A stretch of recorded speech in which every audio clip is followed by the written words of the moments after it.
He was standing in a council chamber in a suit he hadn't worn in 3 years, 52 pages of evidence in his hand, about to blow up the most powerful man in the city. And the reason he was standing there at all was a woman he'd met, over a loaf of bread. She was in the room. 3rd row. Hands folded. Spine straight. The look of someone who had decided something, and was done deciding. 6 months ago she'd been sleeping in a shelter. 6 months ago she'd applied for emergency assistance, and been told the fund was empty. 6 months ago she'd stood in a grocery store doing math on whether she could afford bread. She couldn't. He'd watched her put it back. And he'd made a decision in 3 seconds that he still couldn't fully explain. Now she was about to stand at a public podium and say her name into a legal record. Because of him. Because of what he'd found. Because somebody had stolen from her. And he had the proof. The temperature in Knoxville drops differently than it does in other Tennessee cities. Not gradually, not with any kind of warning. It just arrives one morning like a landlord who forgot to knock, cold air rolling down from the Appalachians in waves, settling into the valleys, pressing against windows, finding every gap in every jacket that was bought in September when nobody was thinking about December. Daniel Hartwell was standing in the cereal aisle of Harris Teeter on a Tuesday at 6 in the evening when none of this registered to him consciously. The cold outside, the drive over, the specific quality of fluorescent light in a grocery store that makes everyone look slightly worse than they actually are. None of it. He was looking at boxes of cereal and not seeing them, which happened more often than he would have admitted to anyone. 12 boxes, maybe 14, all of them requiring a preference he no longer had access to. Honey oats or bran flakes or something with the word crunchy printed in a font designed to suggest adventure. He used to have opinions about this. He was sure of it. There was a version of him that had a brand, a specific box he reached for automatically, the way adults accumulate tiny certainties over years of ordinary life. Coffee order. Side of the bed. Type of cereal. That version felt far away now. The meeting with Singapore had started at 7 that morning, and he'd been answering emails until 3. And then the legal team called about the acquisition that had been going sideways for 6 weeks, in ways that kept generating new and creative forms of sideways. And at 4:30 Ryan had called. Not an emergency, just that particular quality of silence between sentences that Daniel had learned to recognize in his son's voice over the past 4 years. The silence that meant something was sitting underneath the words being said. Ryan was 20. Living at Vanderbilt on a partial scholarship he'd earned without asking his father to pull any strings, which Daniel both admired and found obscurely painful in the way that watching your child become a person who doesn't need you is always obscurely painful even when it's exactly what you wanted. They'd talked for 11 minutes. Ryan was fine, studying hard. A project on watershed systems in the Smokies that he was considering for his summer research proposal. Fine. And then the silence. And then the call ended, and Daniel had sat in his home office for 10 minutes after hanging up, thinking about what he should have asked but hadn't. So, Harris Teeter, cereal aisle. Because dinner had to happen and he'd run out of the only 2 things he could reliably make, and the alternative was another night of takeout eaten standing at the kitchen counter, which he'd been doing with increasing frequency in a way that he hadn't noticed until he noticed it all at once, the way you notice a habit only after it's thoroughly established. He reached for honey oats. Put it back. Reached for something with granola. Put that back too. The woman appeared in his peripheral vision without announcement. Just there, suddenly, the way people appear in grocery stores, because grocery stores are public spaces, and the appearance of strangers requires no explanation. She was looking at the bread display on the opposite side of the aisle, one section over, standing with her weight slightly forward and her chin tilted at a very specific angle, not reading the labels, doing something with the labels. Something in her face was calculating. Daniel recognized the calculation, not because he was perceptive in any unusual way, but because the calculation was a specific one, visible in a specific way, and he'd seen it before in his policy years, in field visits, in the gap between what a proposal says and what a person's face says when they're standing in front of something they can't quite afford. The math happening behind the eyes. The quick, private, quiet kind of math that people do when they don't want anyone to see them doing it. She picked up a loaf, checked the price, set it back, picked up a smaller one, checked that price, and then held it for a moment, not deciding, not putting it back, just holding it. Like holding it a few extra seconds might change the number on the tag. Then she put that one back too. Looked at the empty space where both loaves had been. Turned to go. Daniel looked down at his own basket. One box of cereal he'd chosen without thinking. A rotisserie chicken. Some pasta that would sit in the cabinet until he threw it out. He looked at the bread display. Looked at her. Looked back at the bread. 3 seconds, maybe less. He wasn't counting. He took 2 loaves of the rye and said, without any particular plan, "Excuse me, do you know if the sourdough here is any good? I can never tell the difference." She turned back, assessed him with the fast, thorough efficiency of someone who has learned to size up strangers quickly because situations sometimes require it. "The sourdough's fine. The rye is better. I'll take your word for it." He put both rye loaves in his basket. "Actually, I'm getting 2, and I never finish a whole loaf before it goes stale. You want one? I'd just end up throwing half of it away." Another assessment, faster this time. Looking for the angle. Looking for the thing underneath the offer that made it a transaction instead of just an offer. "I don't need I know," Daniel said. Not defensive, not gentle, just factual. Wasteful though. The angle she was looking for wasn't there. He could see her not finding it. He watched her decide, "Okay, thank you." He handed her the second loaf. She took it with both hands and put it in her canvas bag, which was large and full in the way of a bag that's carrying everything that needs to be carried today. She nodded once. He nodded back. They went in different directions, that was all. He was halfway to the pasta section before he'd processed what had just happened. And by the time he was at the self-checkout, he had more or less moved past it. A Tuesday thing. A grocery store thing.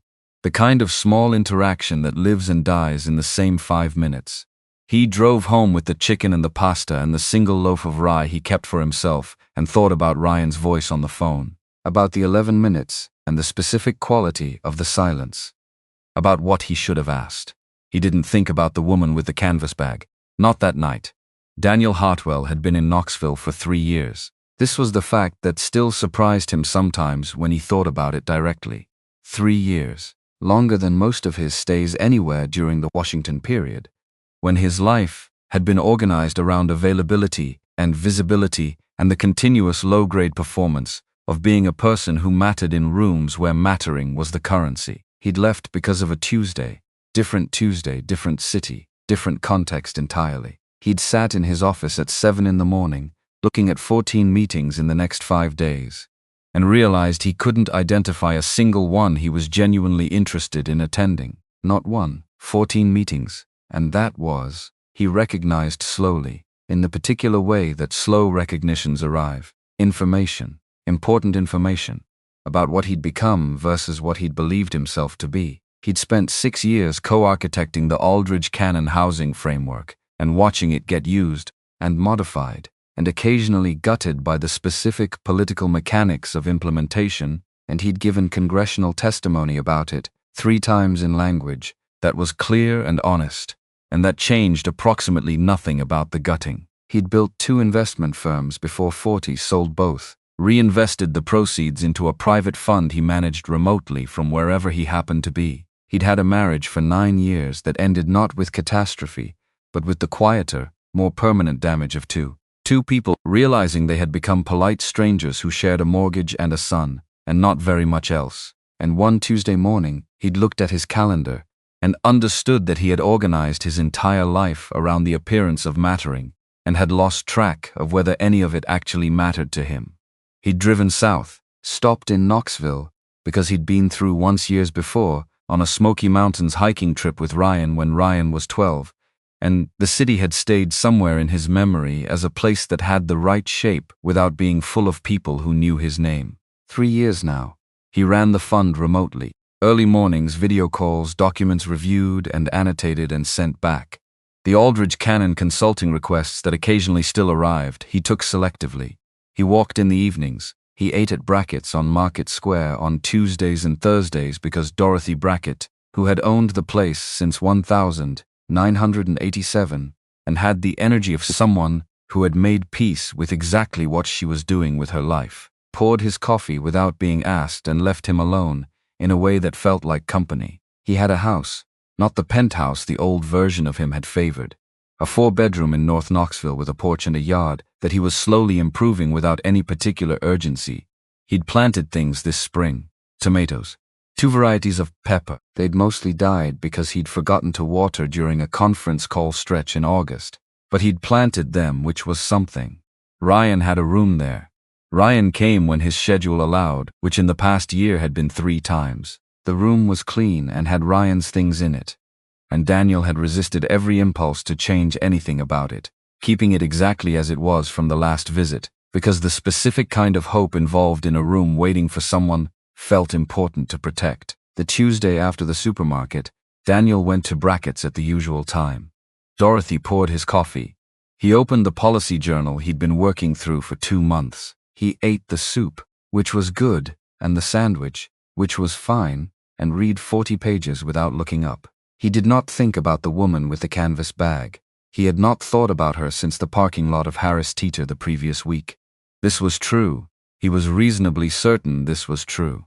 At 6:47, Stephanie Calloway walked into Brackett's. She didn't see him immediately. She came in from the cold, with her shoulders hunched forward, in that instinctive compression against temperature, canvas bag across her body, and went to the counter to ask Dorothy something. And Dorothy pointed toward the back, and Stephanie turned, and they looked at each other across a diner that was not particularly large. Cereal aisle, she said. Bread aisle, Daniel said. A pause in which both of them processed the statistical oddity of this. Small city, she said. Sit down if you want. I have half a table I'm not using. She looked at the half table, at him, at the door maybe briefly, and then she came and sat across from him, and Dorothy appeared with a second mug and the coffee without being asked, and didn't comment on any of it, and disappeared again. Her name was Stephanie. She offered it without being pressed. He offered his first name the same way, Daniel. Just Daniel, and she didn't push for more, which he registered. People who want something from you ask follow-up questions immediately. She didn't. She worked mornings at Ridgeline Nursery, the plant place on the outskirts near the Park and Ride. Working evenings sometimes at a coffee shop on Gay Street. She said this plainly, no apology around it, no explanation. He didn't offer anything that would require explanation back. They talked about the city the way people do when they're new to a place, or renegotiating their relationship to it. The way Knoxville had a different quality at night than during the day. The way the old city felt like a different city entirely from the university end. The way the mountains were always there on the horizon, reminding you that everything human scale was provisional. She was 33. And had the specific look of someone who'd been through something recent and significant and was still carrying the weight of it without advertising this fact. Not exhausted in the way of someone who hasn't slept, more like someone who'd been sleeping fine but waking up each morning with the same inventory to take, and the inventory was still longer than she'd like. He'd seen that look in policy fieldwork. In the people the proposals were supposed to help. There was a specific version of it that belonged to people who had done everything correctly, and ended up here anyway. And it was different from the version that came from chronic disorder, or from choices that had compounded badly. Different origin, different texture. He didn't say any of this. It would have been presumptuous and also strange.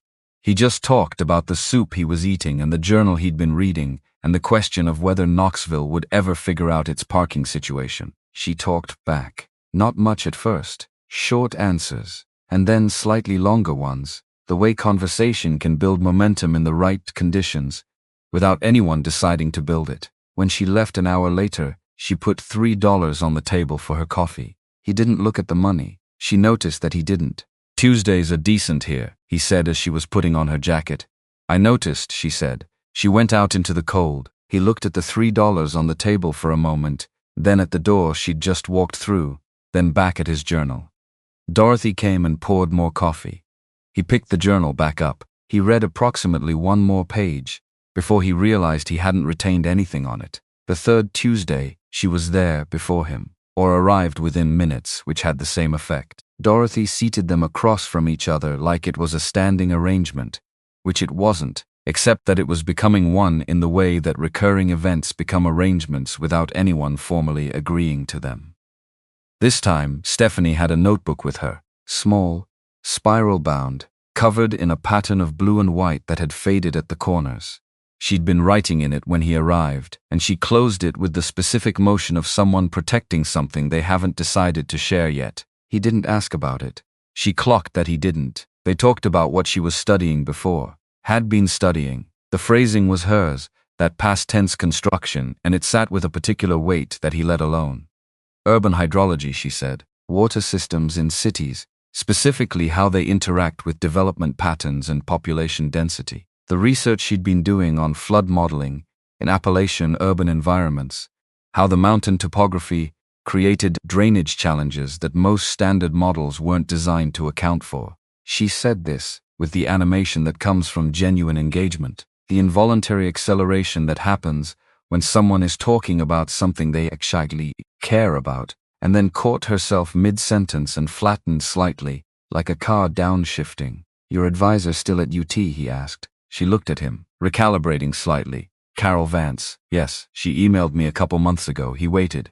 "I haven't answered it," Stephanie said. "Okay, not because I don't want to." She looked at the table. "Because answering it would mean thinking about whether I'm going back. And I haven't been ready to think about that." He nodded. That was all. Just nodded. She looked at him briefly, checking something. Then the conversation moved somewhere else and he let it. Because that was the right move.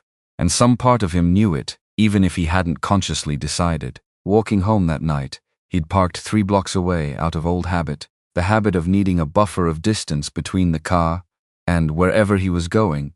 He thought about Carol Vance and the unanswered email and the very specific way Stephanie had said she hadn't been ready to think about it. Not refusing, not incapable, just not yet. Timing it, keeping something in reserve until she had the ground under her to carry it. He understood that in a way he hadn't expected to. His phone buzzed in his pocket. Ryan. He picked up, walking, still moving. Hey, quick question."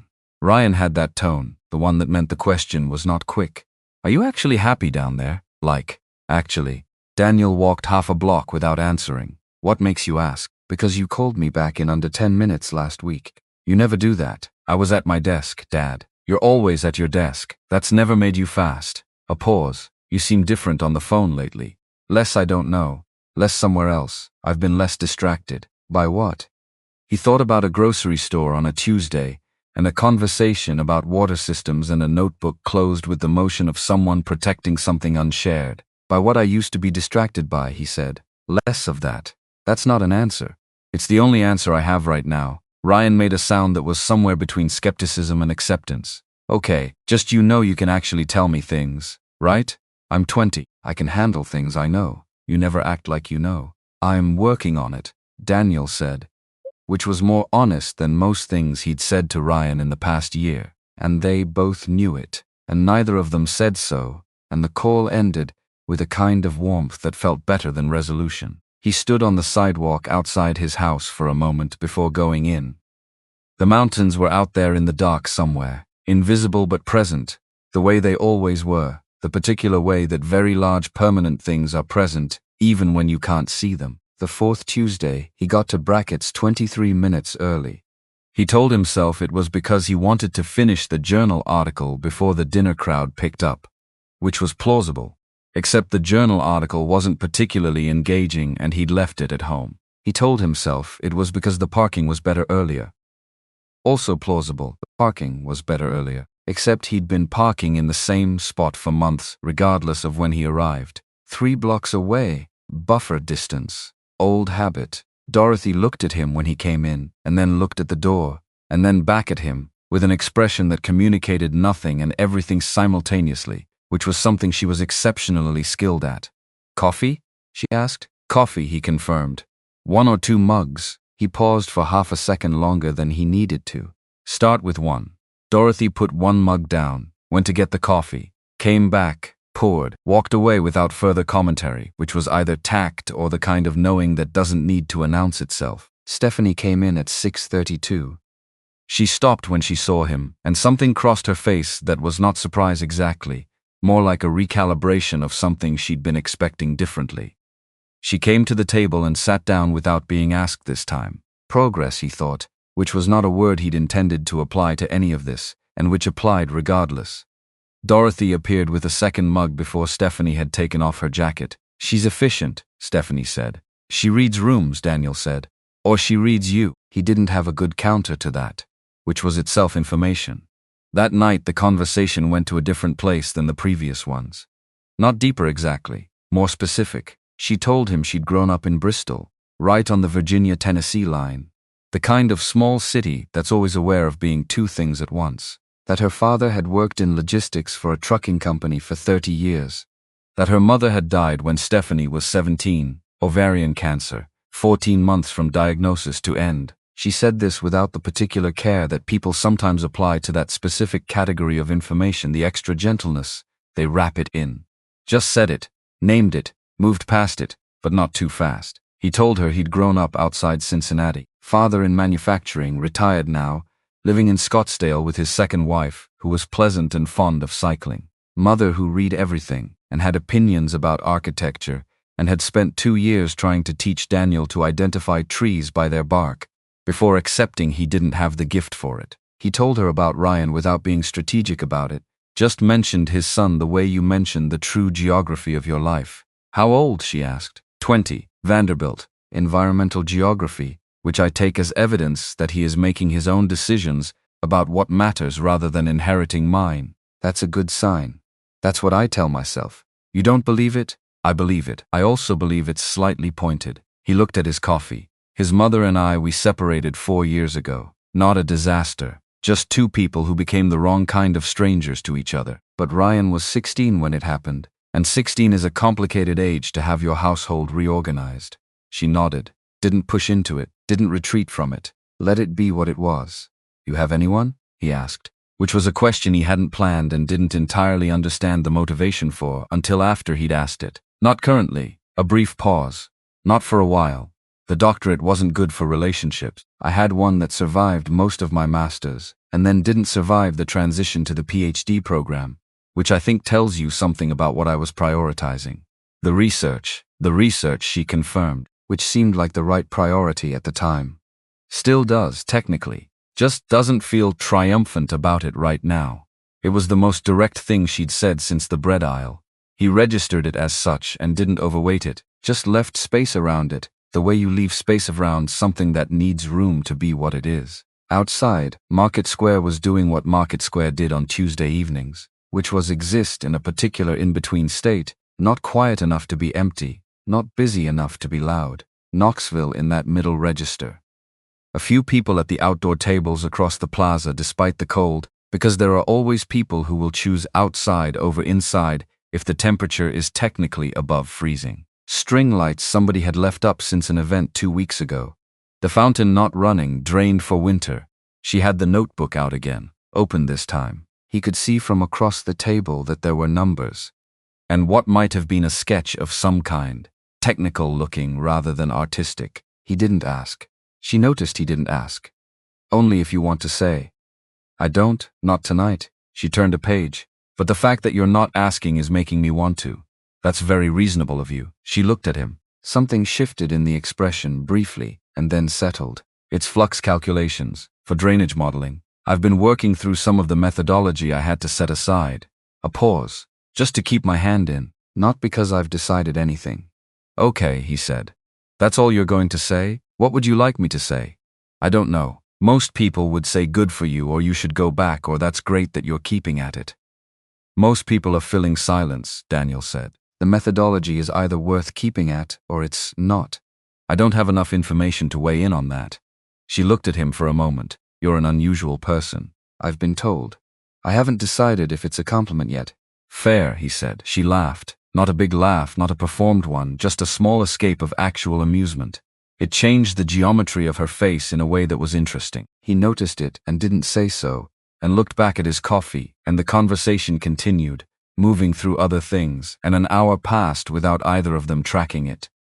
Outside, the temperature dropped another 4 degrees. Inside brackets, Dorothy turned up the heat by increments too small to announce themselves and kept the coffee coming, and didn't say a word about any of it. Amanda Cross had been working at Knox County Social Services for 8 years, which meant she had developed the particular skill set of a person who has processed human difficulty for long enough to understand it systemically without becoming numb to it individually. The two things exist in tension. She managed that tension by being very precise in her thinking, and very sparing in her assumptions, and by eating dinner alone at restaurants most nights, because her apartment after the divorce had that specific kind of quiet that a person needs to escape periodically just to remember how to speak to people. She'd been at Brackett's on a Thursday evening when she'd first seen the woman with the canvas bag come in and sit across from a man who was clearly not someone she'd made prior arrangements to see, and watched the two of them navigate an impromptu conversation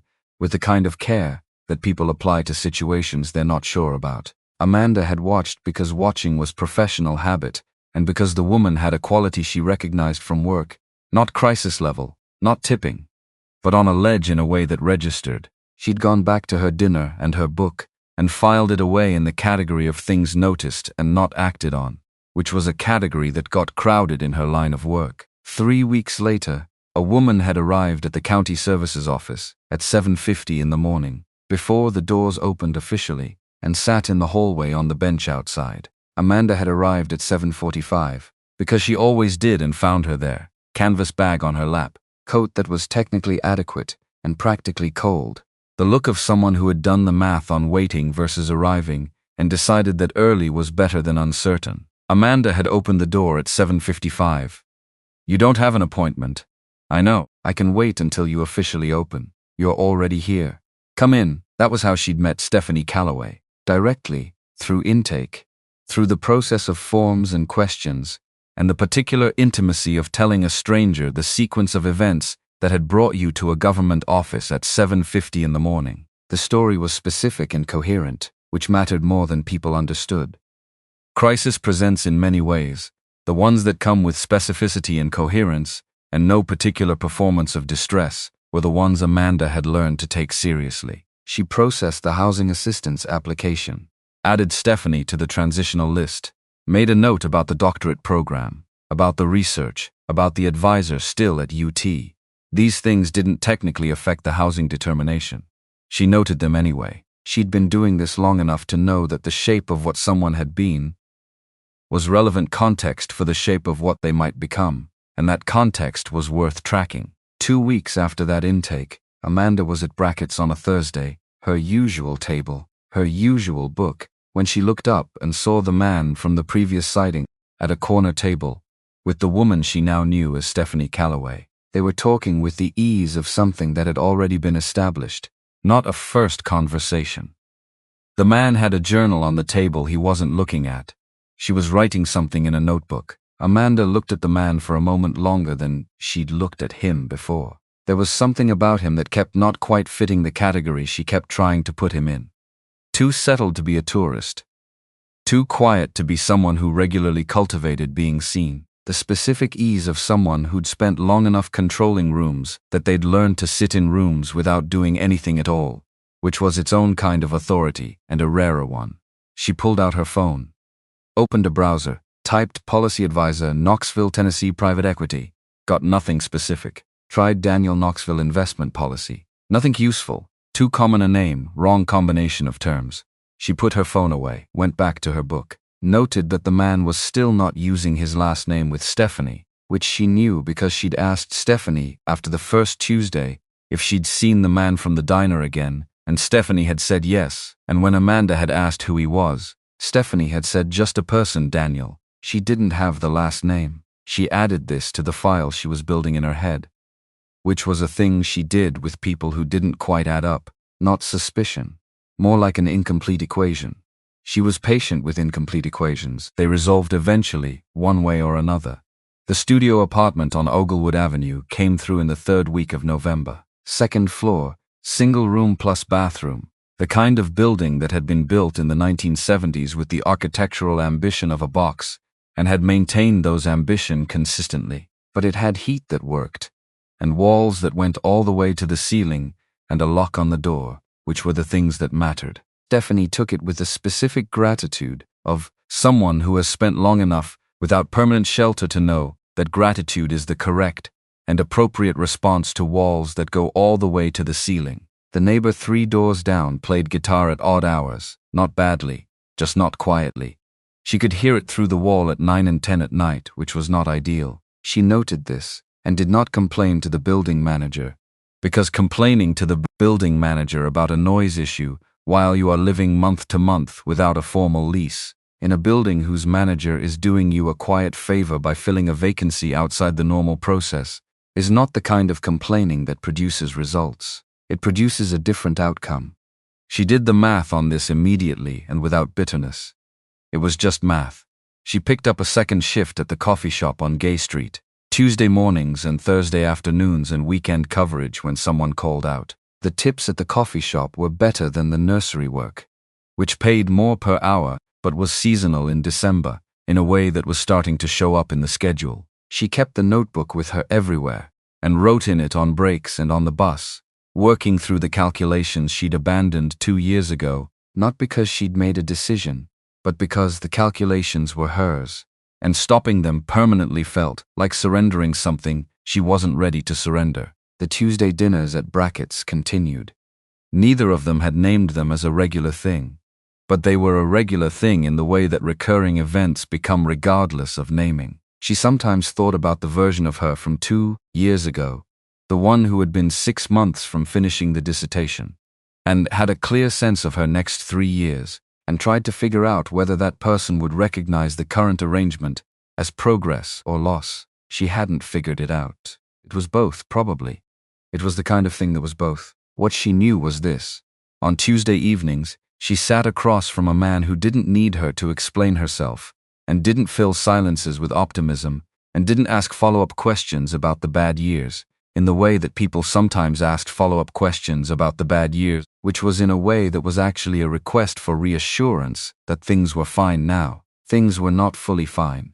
She was not going to pretend they were, and Daniel Hartwell, whose last name she still didn't have, never asked her to. That was rarer than it should have been. The first Tuesday of December, she arrived at Brackett's and found him already there, 20 minutes ahead of the time they'd settled into. Sitting at the table, they'd claimed by repetition rather than agreement. He was reading something. She came in from the cold and saw him before he saw her, and she stood in the door for a moment. He looked up. She came to the table. Dorothy appeared and poured without comment. "You're early," Stephanie said. "The parking was good," Daniel said. She looked at him. He looked at his reading. She sat down and understood, without further information, that the parking was probably not the reason. They talked about the cold that night, about the way December in the Appalachians had a specific quality, about Knoxville, and the way the city went quiet earlier in winter like it was conserving energy. She told him that the nursery was cutting hours through January, which was expected but still inconvenient in a way she was doing math on. He said that made sense. She said the coffee shop covered most of it. He said that was good, and neither of them did the thing where he offered her something, and she had to decide whether to accept it, which was a minefield she'd been navigating with varying degrees of success in the various situations that required it, and which was not present here, and which was a relief so significant she'd almost said it out loud once, before stopping herself. She had the notebook out later in the meal, writing something quickly, a calculation that had occurred to her mid-conversation about drainage coefficients in variable topography terrain. He waited. She finished. She closed it. "The calculations," he said. "Not a question." "Seasonal modeling?" She looked at him, slightly recalibrated. "How do you know what kind of modeling? You mentioned flux calculations last month. In hydrology, flux modeling is usually for understanding how water moves through a system over time. Seasonal variance would be the natural application in Appalachian terrain, because the snowmelt versus rainfall ratio changes significantly by month." She stared at him. "You know flux modeling." "I know what flux modeling is. I had to learn enough hydrology to understand a housing policy analysis that dealt with floodplain zoning.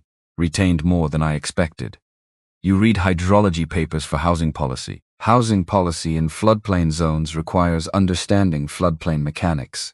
"Yes." She was quiet for a moment. Then, with the tone of someone making a different kind of assessment than the ones she'd been making, "What exactly did you do before? In the public life you left?" He put his coffee down. This was the moment which he recognized as a moment without quite being ready for it. "Policy work, federal level, housing and community development, primarily. I co-authored a framework for social housing allocation that several states use, and before that investment work. I built 2 firms, sold both. I run a fund now, quietly, remotely. That's more than you've said before. It is. Why now? He looked at the table, at his hands, at something beyond both. Because you just used the phrase flux modeling in a sentence and I knew exactly what you meant. And if I'm being precise about it, it's been a while since someone's used language that specific around me without it being a performance. She held his gaze, recalibrating again in a more significant way. What's the last name? He looked at her, weighing, not the information itself, the timing of it, whether the information changed things, whether changing things was what he wanted. Hartwell, he said. Daniel Hartwell. She didn't react immediately, processed it. Then, without reaching for her phone, without any particular performance of recognition, the Aldridge Cannon framework, he went very still. I wrote a 20-page analysis of it in my second year of my master's, she said. My advisor used it as a primary case study. It was the most structurally coherent federal document in that decade, she said, which is a very specific compliment when Carol Vance says it. The silence between them had a particular density. You knew, he said. I suspected after the flux modeling thing, but I didn't know until just now. She looked at him. How long have you been in Knoxville? 3 years. And nobody knows who you are. Some people, fewer than you'd think. Why didn't you say? He was honest, because I had a feeling it would change how you were looking at me. And I'd gotten used to how you were looking at me. A pause. It sounds more calculated than it was. I got used to it.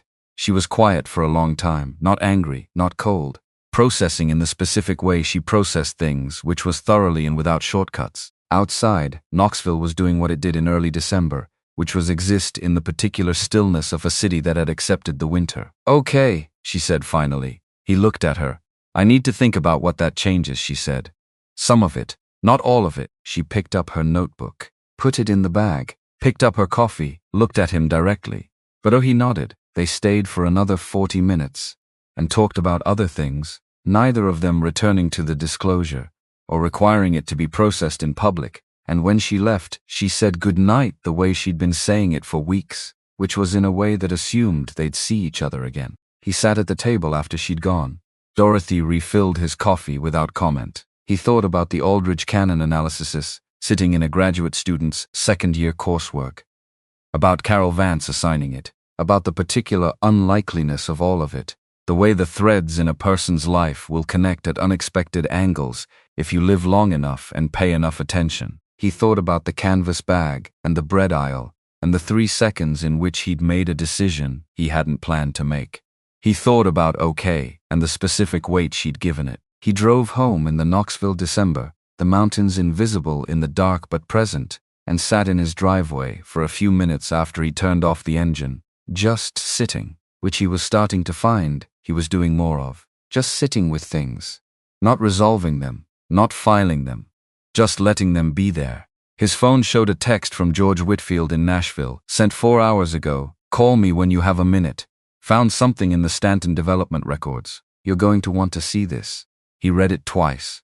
Then he looked out at the dark yard, at the empty planting beds where the peppers had died in August, at the porch light he always left on. Then he called George. George Whitfield drove down from Nashville on a Wednesday morning and brought donuts he didn't need to bring, and a USB drive he absolutely needed to bring, and the expression of a man who had not slept enough and was not going to pretend otherwise. He put all 3 items on Daniel's kitchen table in that order, sat down, poured himself coffee from the pot that was already made, looked at Daniel across the table with the directness of someone who had known him long enough to skip preamble. 52 pages, George said. Contracts, invoices, internal memos with subject lines so boring they could put a congressional subcommittee to sleep. Contents that are something else entirely. Daniel picked up the USB drive, put it down. Walk me through the structure first. So George did. For 40 minutes he laid it out the way he laid everything out, which was linearly and without theater, because George had been doing forensic financial work long enough to understand that the facts were dramatic enough on their own, and adding presentation value was a waste of time that good facts didn't require. The short version, which was not short at all, Alderman Richard Stanton and Deputy Director Paul Morrow had been operating a systematic redirection of federal community development block grant funds for at minimum 5 years, possibly longer. The documentation trail thinned before 2019, either because the early operation was sloppier about records or because someone had been thoughtful about what got archived. The mechanism was not complicated. It didn't need to be. Route the grants through contracts with shell companies registered in Delaware. Companies whose stated community benefit operations existed primarily on paper and whose actual financial activity was writing checks to development projects that coincidentally kept receiving city planning approvals. Not a heist. Not a scheme that required genius. Just the patient, deliberate, boring application of procedural authority in exactly the right places over a long enough period of time that nobody had bothered to look. Daniel read through the first 20 pages, while George drank his coffee and ate a donut without apology. The documentation was clean. Cleaner than he'd expected when he'd first asked George 6 weeks ago to look into Stanton's contracting record. He'd asked because of the development deal that had crossed his desk in October, a co-investment proposal from a firm with Stanton-adjacent principles that had looked ordinary on the surface and had looked very different when he'd run the due diligence himself instead of delegating it. He'd walked away from the deal, kept pulling the thread quietly, the way he did everything now, without press or announcement or the machinery that used to follow his professional movements like a second shadow. What he had not expected was for the thread to lead here, to a community services grant pool, to an emergency rental assistance program listed in the public record as exhausted. He found the page, read it twice. The emergency rental fund, Daniel said without looking up, listed as depleted. October 2022. Redirected, George confirmed. Partially, not entirely depleted. About 40% of the available allocation for that cycle was moved through a contract with Clearfield Development Partners before the public draw period opened. The remainder was legitimately dispersed, which is probably why nobody caught it. The real shortfall only shows up when you compare the pre-disbursement allocation against the disbursement records. Daniel put the page down, picked it up again. Put it down. I know someone who applied to that fund, he said. October 2022. Was told there was nothing available. George looked at him, reading the weight of that. How well do you know this person? Well enough that this information is going to matter to her in ways that have nothing to do with the policy angle. George was quiet for a moment. Then, with the carefulness of a man who understood the distinction, you don't have to tell her right away. I know. Daniel looked at the table, at the document in front of him. But eventually I do. Eventually, yeah. George stood and got more coffee.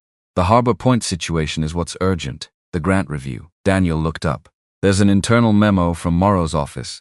3rd week of November. George came back to the table and found the page, put it in front of Daniel. The language is vague, but it's the same pattern. The review is being extended again. No substantive justification. Just more time needed for comprehensive assessment.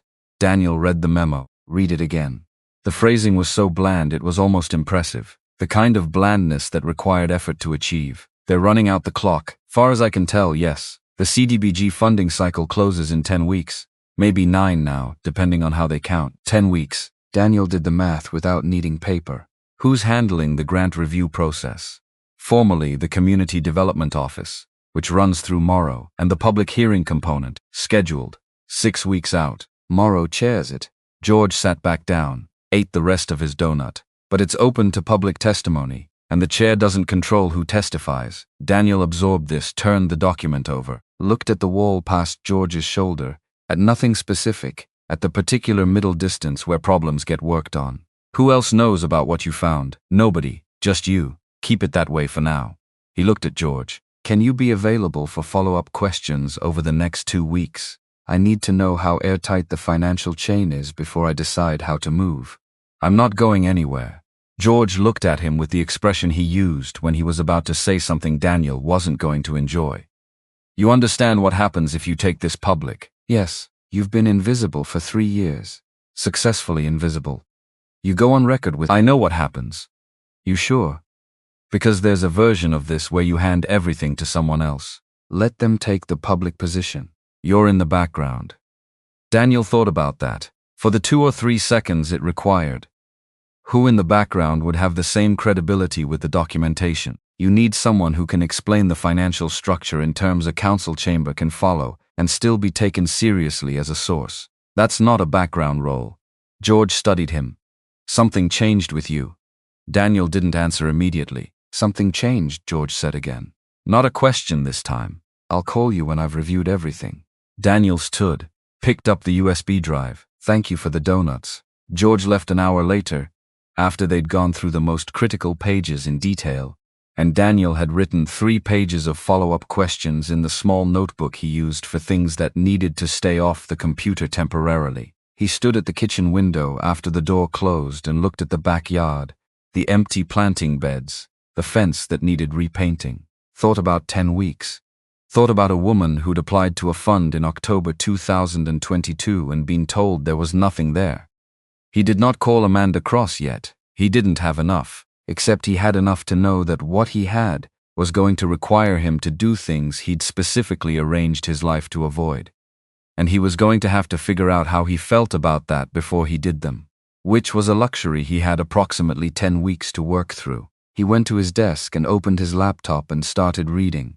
He read for 4 hours straight, made notes, made more notes, then went for a walk because his back was telling him he'd been sitting wrong and his brain was telling him it needed to process without input for a while. Walked the same route he always walked, around the park and back, 45 minutes, the cold doing what December cold in Knoxville did, which was exist without apology. By the time he got back, he'd decided 2 things. First, he needed more documentation before he moved, specifically on the financial chain between Stanton's approvals and the Clearfield entities. Second, there was someone who knew this community's service gap better than any policy framework could capture, and he needed to talk to her before he decided on the public approach. Amanda Cross had been on his mind since the Tuesday he'd mentioned Stanton's name, and she'd known it immediately without his explaining why it mattered.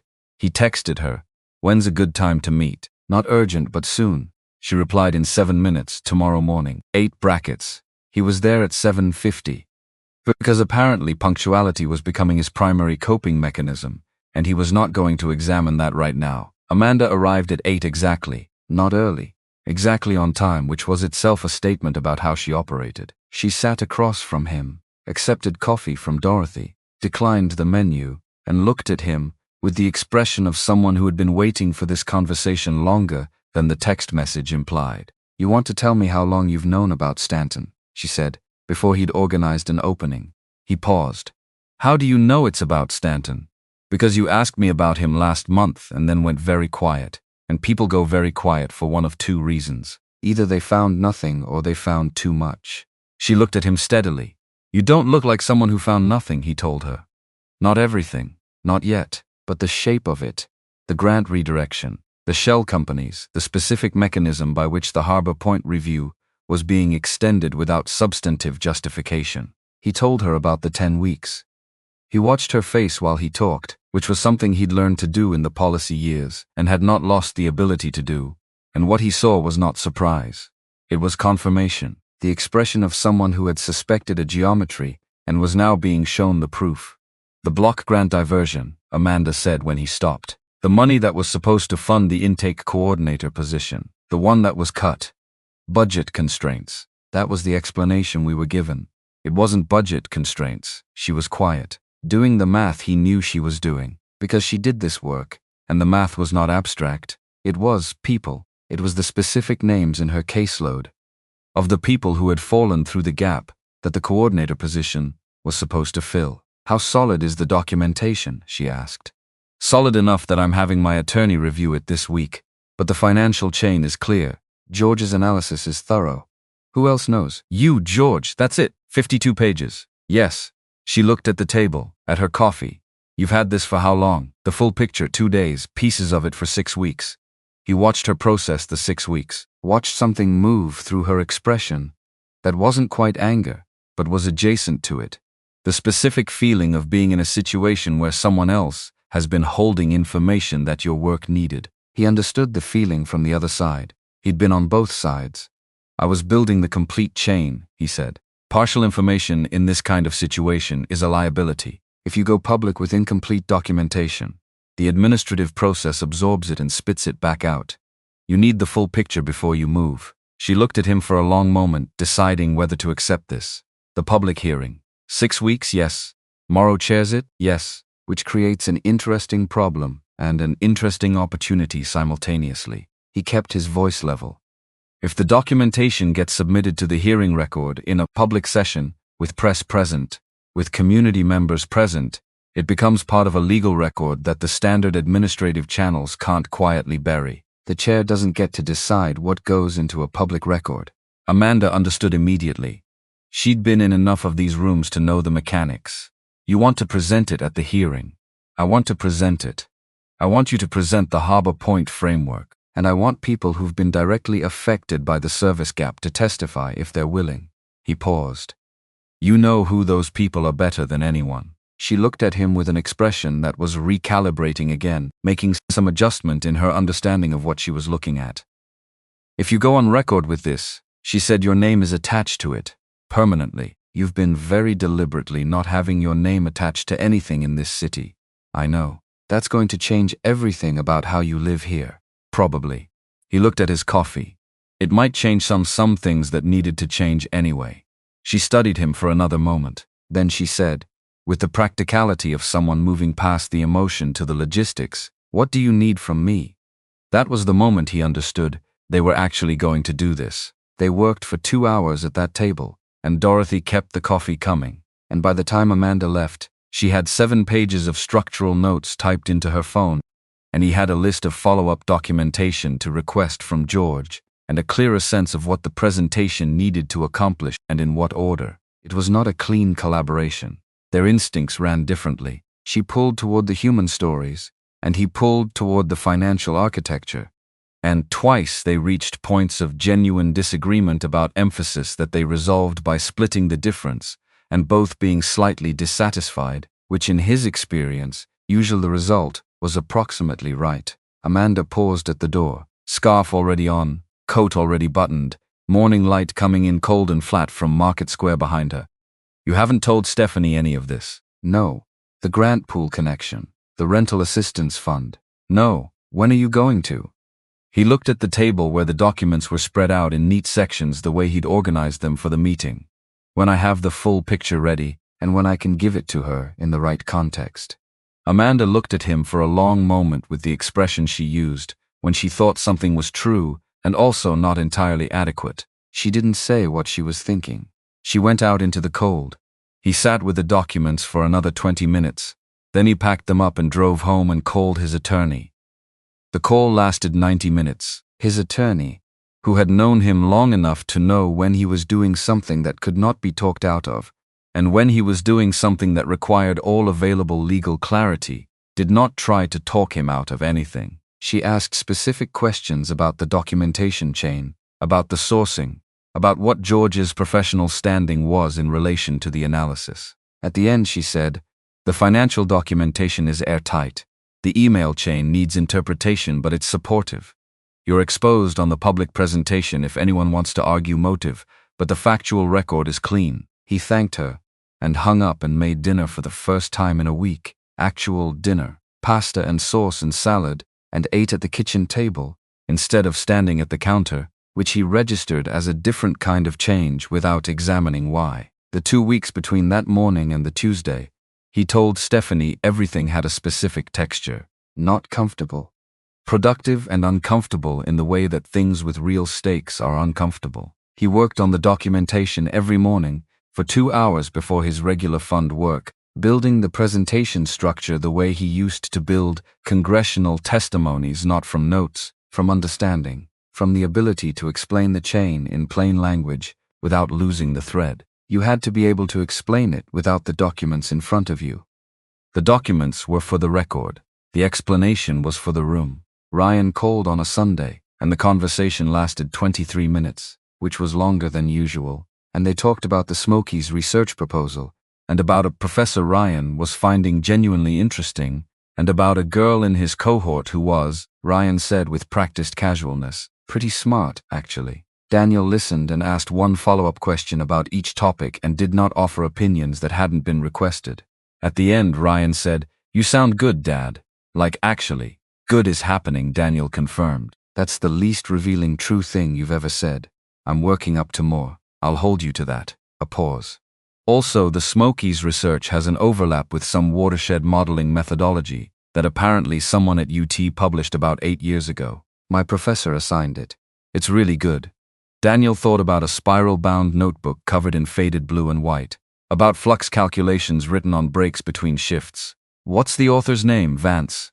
Carol Vance. Do you know her? I know of her, Daniel said, which was true and which was going to become more true imminently in ways he wasn't ready to explain to Ryan yet. Amanda, in the 2 weeks between that morning and the hearing preparation meeting, did the work she did, which was the work of knowing people. She had 8 years of case relationships in this county. She knew who had been on the Harbor Point waiting list, in the sense that it didn't have a waiting list yet, because it hadn't been approved, but she knew who would have been on it, and should have been, and who was currently navigating a system that made people tell the same story to 6 different intake workers before anything happened. She did not organize, she reminded. She called people, and she had the conversation she'd had 100 times in her career, which was the conversation about what a public hearing was, and why the presence of community members into public record had weight that a filed complaint in the administrative system did not. She was careful about the line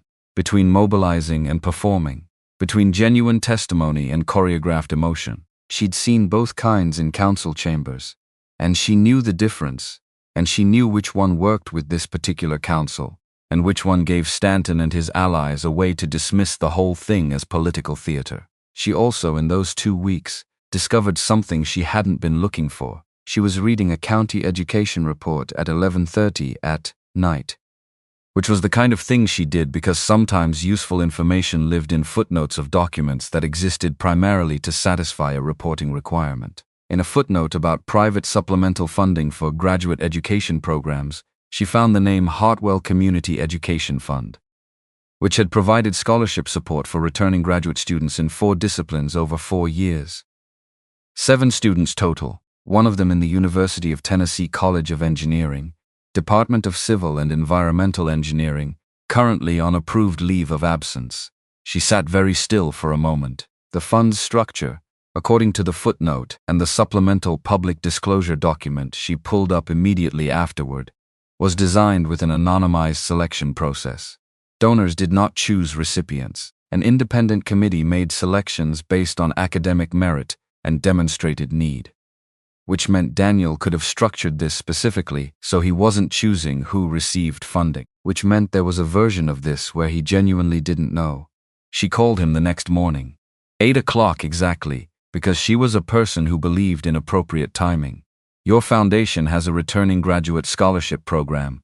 Yes, no hesitation. The UT Civil and Environmental Engineering returning student pool for the May cycle. She waited.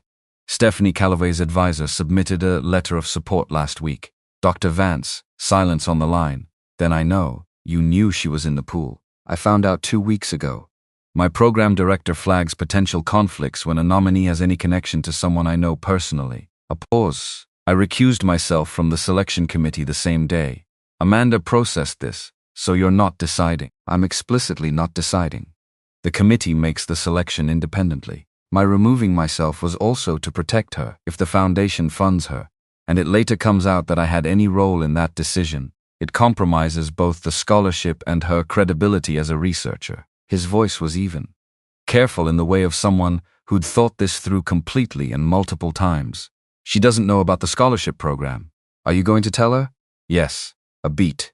I need to figure out the right time and the right sequence. The wrong sequence is her finding it out from someone else. I know that. I know, Amanda. I'm going to tell her. She believed him. She wasn't entirely happy with the timeline, but she believed him, which was a distinction she'd learned to make over eight years of working with people who had good intentions and variable follow-through. Daniel Hartwell was not a variable follow-through person. He was, if anything, overly cautious about sequencing, which was a different kind of problem, but a less dangerous one. The Tuesday 2 weeks after the Wednesday with George, Daniel got to brackets and found Stephanie already there. Not early, just exactly on time, but before him, which hadn't happened before. She had the notebook out and was writing something quickly, the focused speed of a thought that needed catching before it disappeared, and she closed it when he sat down without the previous wariness, just the ordinary motion of putting something aside. They ordered. Dorothy poured. The usual geography of the table settled into itself. He looked at Stephanie across the table and thought, I've been carrying this for 2 weeks, and the right time is not a moment that will present itself. The right time is the moment you make it. I need to tell you some things, he said. A few of them about me. One of them about something that connects to you directly. And I want to tell you all of it before you ask questions because the sequence matters. She put down her spoon, looked at him, not alarmed, alert. Okay. So he told her. The foundation first, the full scope of it, because she needed to understand the scale of what she'd been sitting across the table from in order to contextualize everything else. The Aldrich canon work in specific terms, not the policy speak version but the actual work. What it had been trying to do, and what it had actually accomplished, and where it had failed because of implementation politics he hadn't been able to control. Why he'd left. Not the comfortable version he'd given before. The real version, which was that he'd sat in his office one morning and understood that he'd spent 6 years trying to fix things from the top of a system, and the view from up there was not accurate enough, and by the time he understood that, he was too embedded to correct it from the inside, and too visible to do anything quietly. Then he told her about the 52 pages. She didn't move for most of it, elbows on the table, hands wrapped around her coffee cup, listening with the specific quality of attention she brought to things that mattered, which was total and unperformative and slightly unnerving in how complete it was. He told her about Stanton, about Morrow, about the shell companies and the financial redirection and the specific mechanism of the extended reviews. Told her about the 10 weeks, about the public hearing, about the fact that the documentation was solid enough that his attorney had reviewed it and used the word airtight, which attorneys did not use casually. Then he stopped and waited. She looked at her coffee cup, at the table, at something internal, the Emergency Rental Assistance Fund, she said. Flat, even. The one I applied for, October 2022. He didn't answer yet. Let her arrive at it herself. Was it actually empty? I can't confirm your specific application, he said carefully. I don't have access to individual case records, but the fund draws from the same CDBG allocation pool, and the pattern I documented shows a partial redirection of that cycle before the public draw period opened. He held her gaze. The discrepancy between the pre-disbursement allocation and what was actually available to applicants is real. Whether your specific application fell into that gap, I can't say for certain. Something moved across her face. Not grief exactly. The specific expression of someone recalculating a past they thought they'd understood, and finding that the new version of events was harder to sit with than the old one. Because the old one had just been bad luck and insufficient resources, and a system that didn't have enough. And the new one was something different. The new one had a decision in it. Someone's deliberate decision. I did everything right, she said, not asking for confirmation. Just naming it. I submitted on time. I had all the documentation. I followed up twice. Her voice was careful. Too careful. The kind of careful that's containing something large. They told me there was nothing left, I know. And there might have been. Yes, there might have been. She put her spoon down, picked it up, put it down again. The small physical grammar of a person managing what they're feeling while they decide what to do with it. I'm angry, she said, quietly. Matter of fact. That's a reasonable response to this. It's the only reasonable response. Not at you, just at the geometry of it. She looked at him. You didn't do this. No, but you've known about it, or parts of it, for 6 weeks. Yes. He didn't make excuses for the timeline. I was building the complete picture. Going forward with incomplete documentation would have been worse than waiting.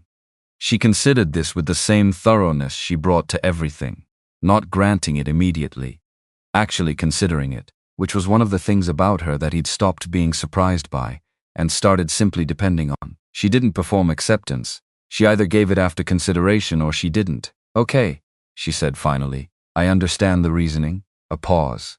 I'm still angry. You should be. Both things at once. Yes. She looked out at the street through the window. December Knoxville in the late evening. The specific cold color of the lights on a street that's decided winter is the current condition and has adjusted accordingly. When she turned back, her expression had shifted from contained to something more deliberate, like she'd made a decision in the 20 seconds she'd looked at the window. What can I do? She said. He looked at her. Don't look at me like that, Stephanie said. What can I do? Specifically, the public hearing has a community testimony component. People who've been directly affected by the service gap have legal standing in the grant review record. Their testimony is something the review board is required to formally address, which is different from an administrative complaint that can be processed and filed away. She was already seeing where this was going. You want me to testify. I want you to know that option exists. What you decide to do with it is yours. He kept his voice level, even. The specific evenness of someone who cares significantly about the outcome and is trying not to let that caring become pressure. It means talking publicly about things you've managed carefully.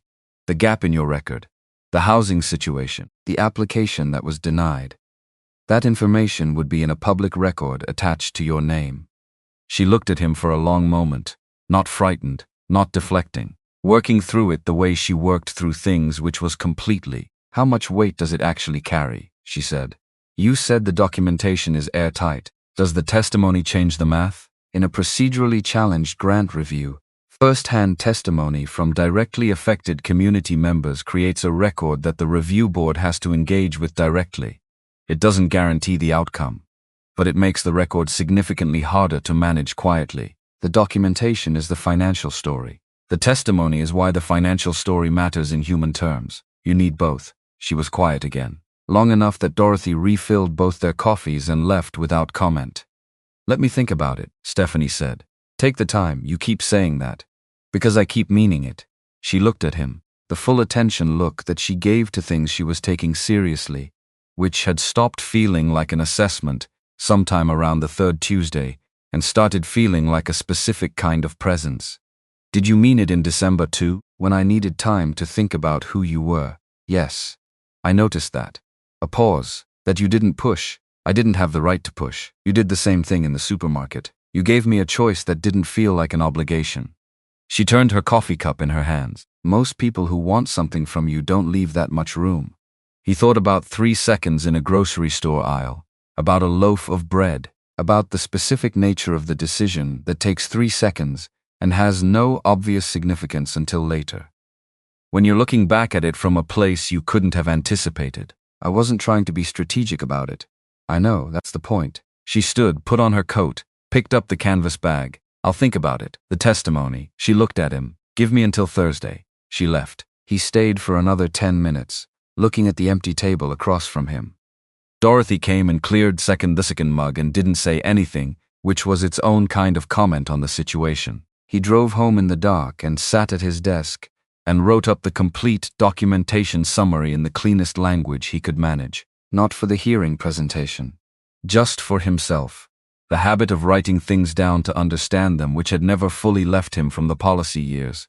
He wrote until midnight. Then he got up and stood at the kitchen window and looked out at the backyard, which in December was just bare ground and a fence that still needed repainting and the absence of anything growing.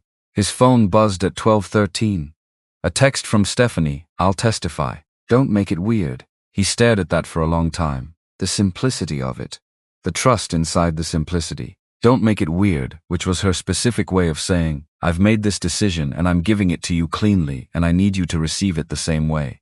He typed back, okay, she replied in under a minute. Go to sleep, Daniel. He almost smiled, almost. Did actually, briefly, in the particular involuntary way that the right thing landing at the right moment will sometimes produce without permission. He put his phone down. Did not go to sleep for another hour because the document summary needed 3 more pages. And the brain that built federal policy frameworks did not have an off switch that responded to reasonable bedtime suggestions.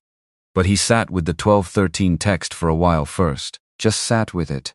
Amanda, in the week after she and Daniel had finalized the presentation structure, did 3 things that she didn't report to anyone, because she was not the kind of person who narrated her process. She called 6 people from her caseload, not to organize anything, to let them know that a public hearing on the Harbor Point grant was happening, and that community's presence in the room on that day was meaningful beyond the symbolic, that testimonies from people with direct experience of the service gap were part of the official legal record that the review board had to address. She explained what that meant, in terms that didn't require any prior knowledge of municipal grant processes. She did this 6 times, on 6 different calls, with 6 different people whose situations were all different, and whose presence in that hearing room would collectively say something that no document could. She also wrote a response to the email from the county supervisor's office asking for a status update on Harbor Point.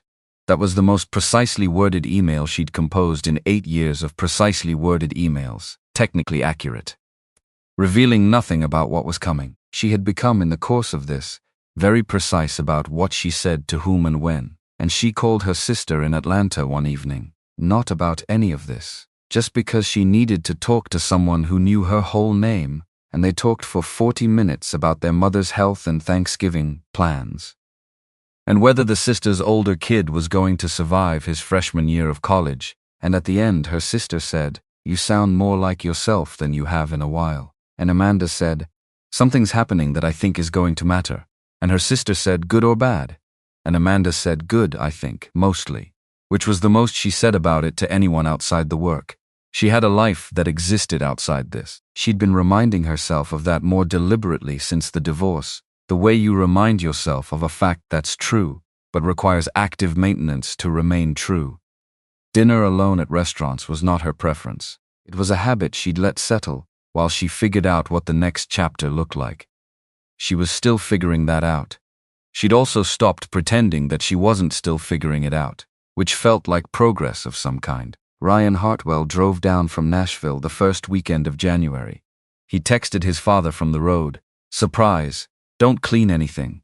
Daniel did not clean anything except the bathroom, which he felt was a reasonable exception that Ryan did not need to be informed about. Ryan arrived on a Friday evening, and they went to Brackett's, because Daniel had mentioned Brackett's enough times that Ryan had decided he needed to form an opinion about it. Dorothy sized Ryan up the way she sized everyone up, which was comprehensively and without announcement, and poured him coffee unasked, which Ryan accepted with the specific grace of someone whose father had trained him, perhaps inadvertently, in the social vocabulary of diners. They ate. They talked about the Smokies project and the methodology challenges, and the professor who was turning out to be actually interesting, and the girl in the cohort who had a name now, Allison, and who had apparently asked Ryan to look at her research proposal, which Ryan characterized as collaborative, and Dorothy, from across the counter, characterized as something else entirely with no words and one raised eyebrow. After dinner, walking back to Daniel's car, Ryan said, "So when do I get to meet her?" Daniel had not mentioned Stephanie by name in the walk from Brackett's to the car. He was almost certain of this. "I don't know what you're referring to. The reason you sound different on the phone. The reason the house doesn't smell like takeout containers anymore." Ryan didn't look at him, just kept walking. "The reason Dorothy set 2 places before we even sat down tonight." Daniel thought about that last one. "She sets 2 places for everyone. She set mine after she saw me come in. She'd already set yours." Ryan finally looked at him, 20 years old, with the eyes of someone who noticed things and had been cataloging them patiently. "Dad, I'm asking." Daniel looked at the street ahead of them, at the buildings and the December lights, and Knoxville being itself in the dark, unhurried and specific. "Her name is Stephanie. She's a doctoral candidate in hydrology, technically on leave. She works at a plant nursery in the mornings. We have dinner on Tuesdays." "How long?" "Since November, that's 2 months. "Yes, and you haven't mentioned her once." "I'm mentioning her now." Ryan made the sound he made when he was exasperated in an affectionate way, which Daniel had always privately found one of the better sounds his son produced.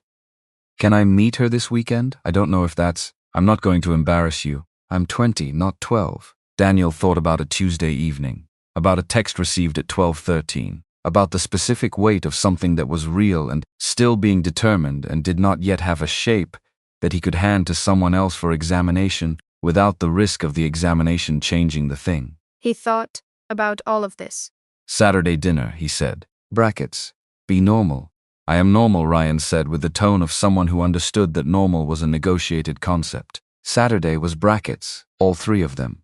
And Ryan was exactly as advertised, which was to say he was 20 and perceptive, and interested in hydrology in a way that was entirely his own, and not a performance of interest for anyone else's benefit. He asked Stephanie about the Smokies watershed and data with genuine curiosity, because he was working adjacent to it from a different angle, and the conversation about methodology and seasonal variance went for 15 minutes before either of them seemed to notice that Daniel had been quiet for most of it. Watching his son and Stephanie talk about surface water modeling was one of the more specific experiences of Daniel's recent life.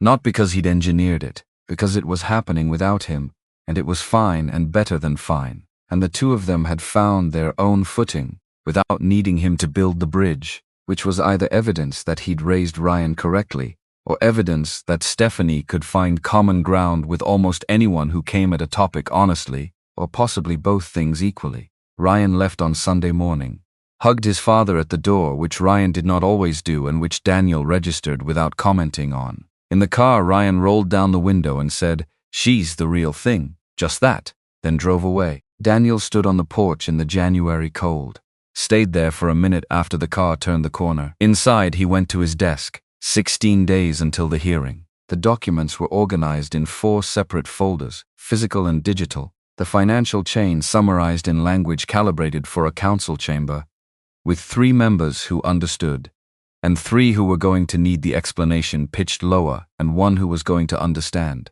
and not like it. He opened his notebook and wrote, "What happens after isn't only about the hearing." Then he crossed it out, not because it wasn't true, because it was the kind of thing that didn't need to be written down to be understood. He worked for 2 hours, called his attorney again, spent 40 minutes on follow-up questions about the email chain. His attorney said the chain, in combination with the financial documentation, told a story that a competent forensic review could reconstruct completely, and that the public hearing record would protect the documentation from the administrative routing that would otherwise absorb and neutralize it. After the call, he texted Amanda 2 weeks. "Presentation draft ready to review Thursday." She replied, "Thursday. 8, my office. Bring coffee." He made a note of this. Then he looked at the desk, at the 52 pages organized in their 4 folders, at the notebook with the crossed-out line, at the window where January light came in flat and cold and did not offer any particular encouragement. He thought about Stephanie at 12:13.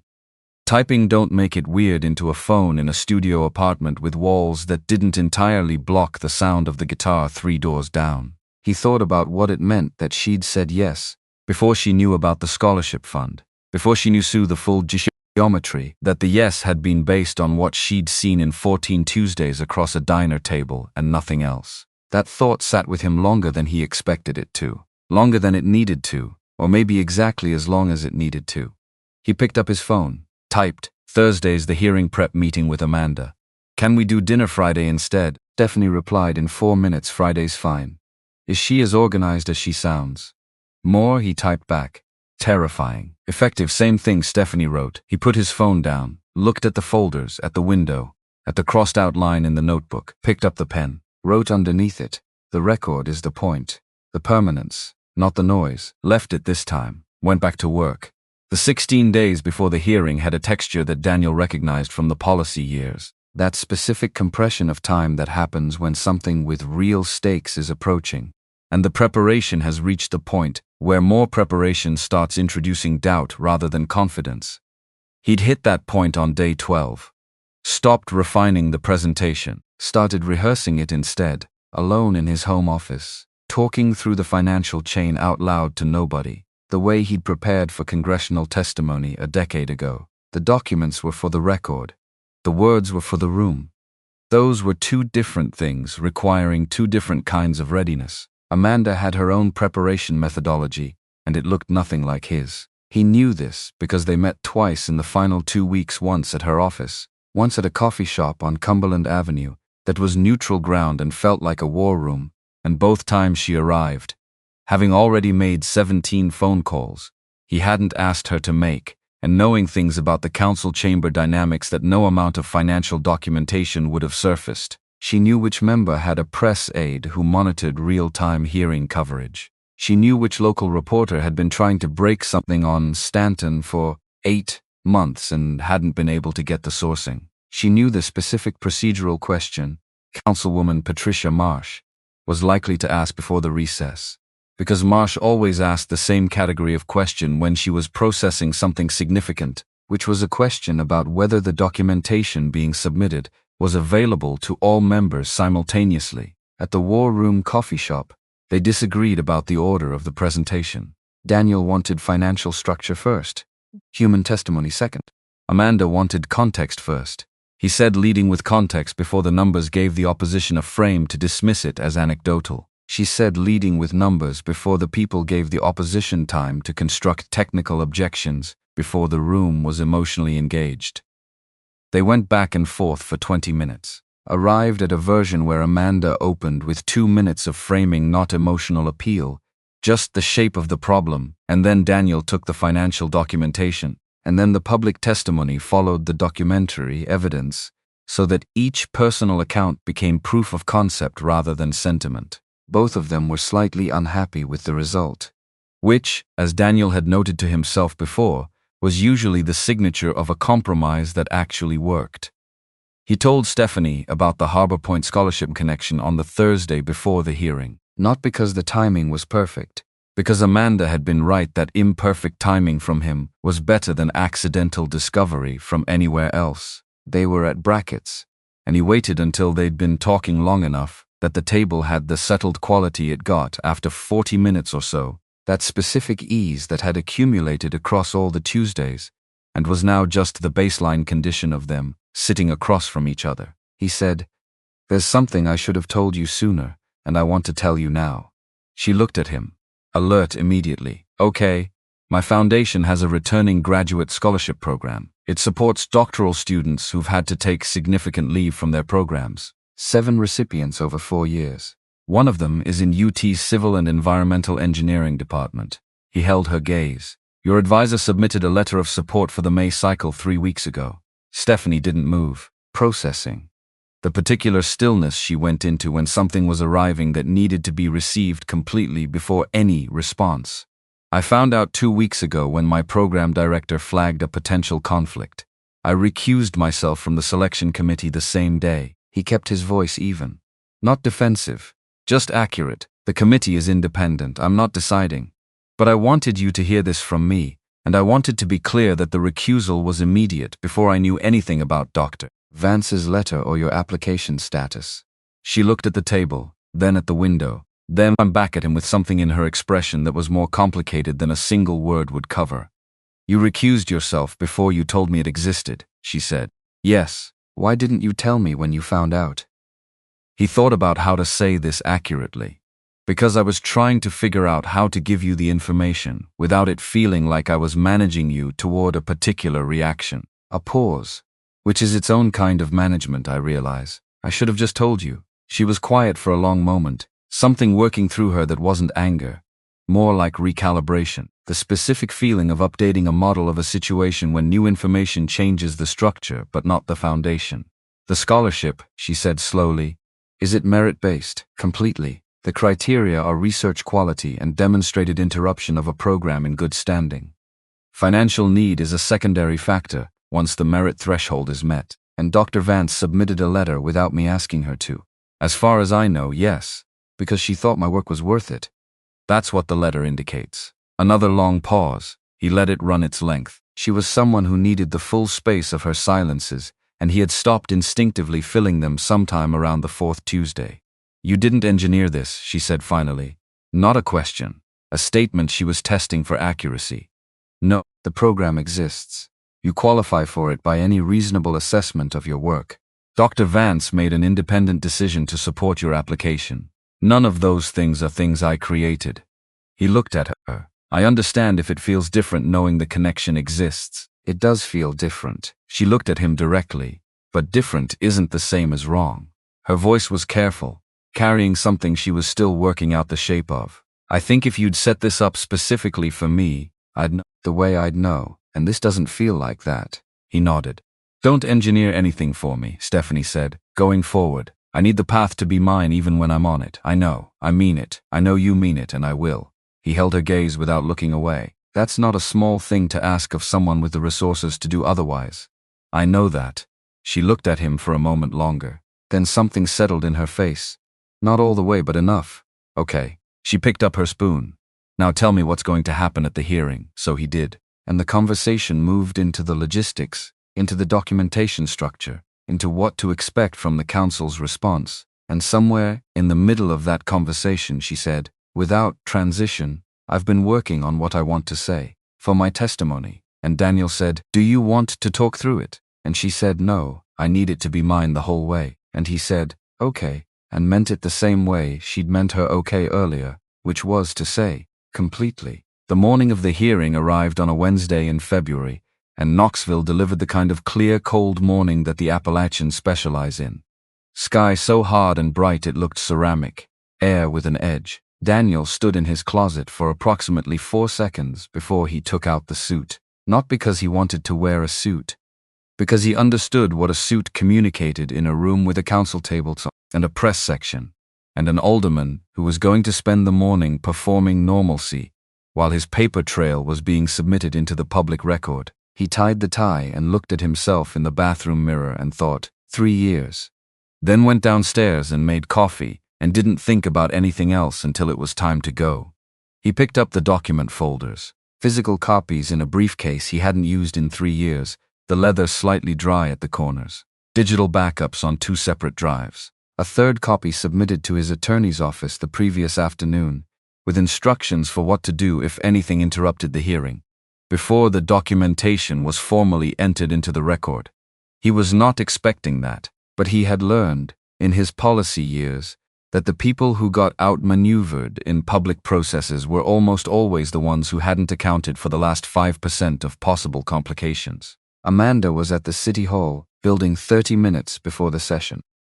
He found her in the hallway outside Chamber 3, blazer pressed, hair pinned with the precision of someone who understood that how you looked in these rooms was itself a form of argument. She looked at him when he came in and nodded once, which was the equivalent, from Amanda, of a pep talk. The hallway was fuller than either of them had expected. 27 people by Daniel's count, sitting on the corridor benches or standing in small groups near the water fountain. Not a crowd organized around a cause.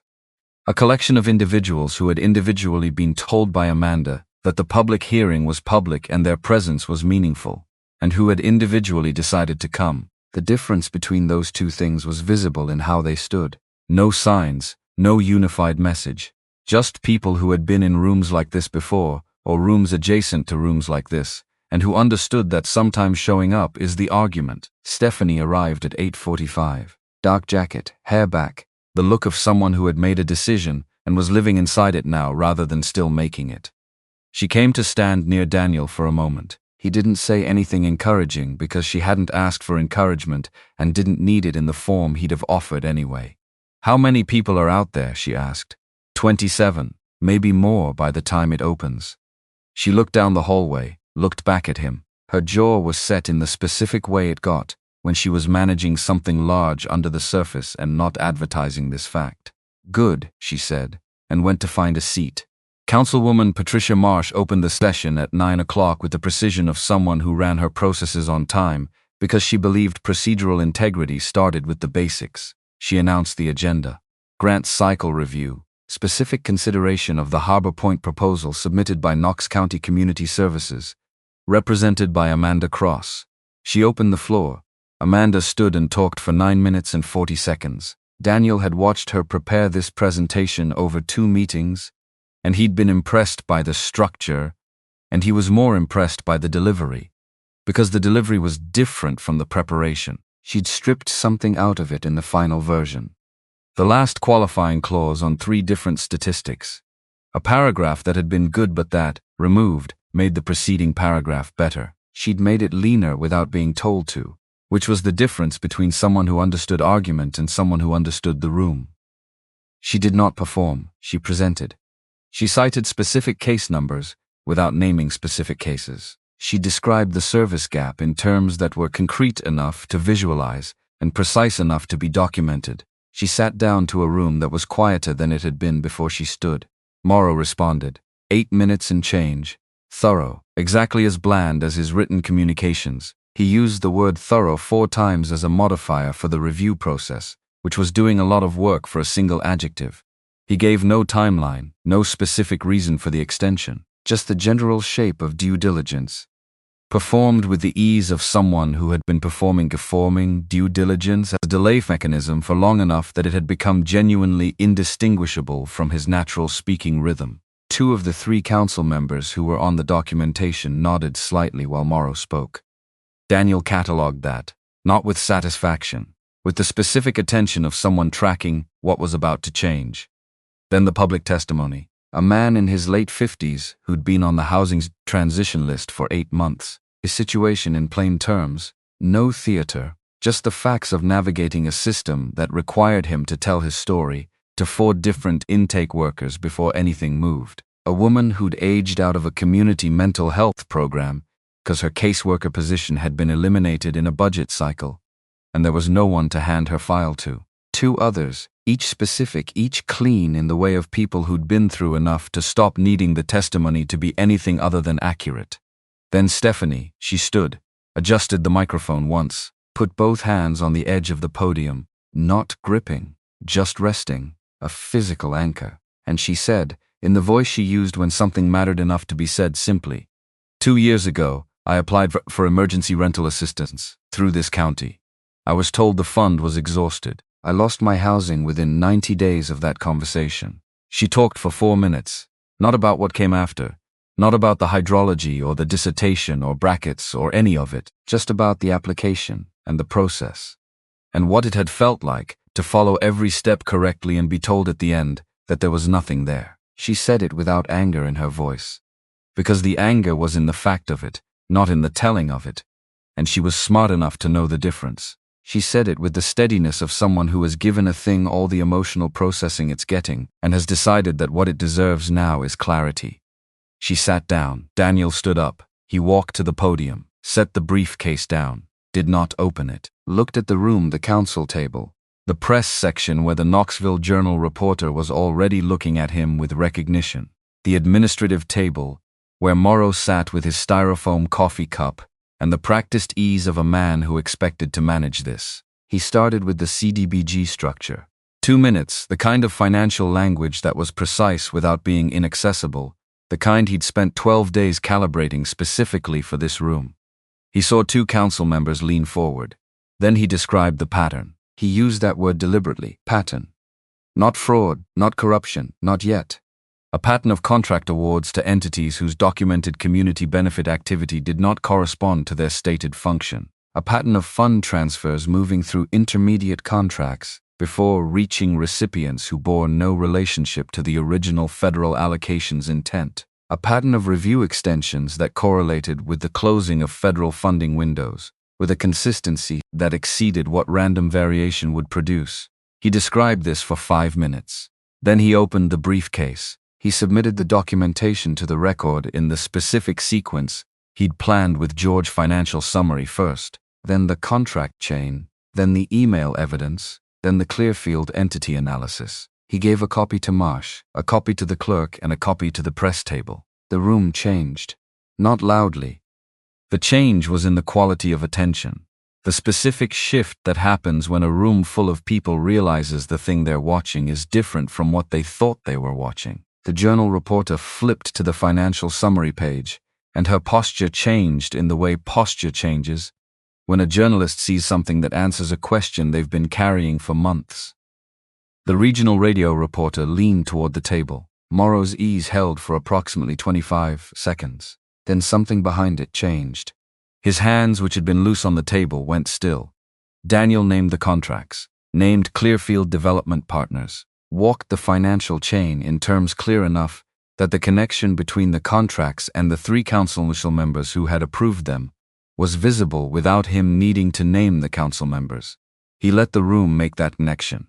It took 30 seconds. Marsh called for a procedural recess before anyone on the council had a chance to respond. 10 minutes, she said. The recess lasted 22. Daniel stood by the window during the recess. Amanda stood beside him.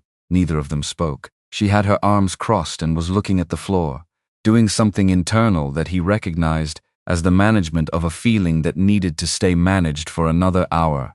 He understood it and left it alone. When the council came back, 2 of the 3 named members had expressions that had traveled from controlled discomfort to visible damage assessment. Stanton was in the corner with the council's legal counsel, speaking at a low, rapid frequency that was its own form of information. His expression was the expression of a man recalculating on the fly and not liking his options. Marsh made 3 motions without preamble.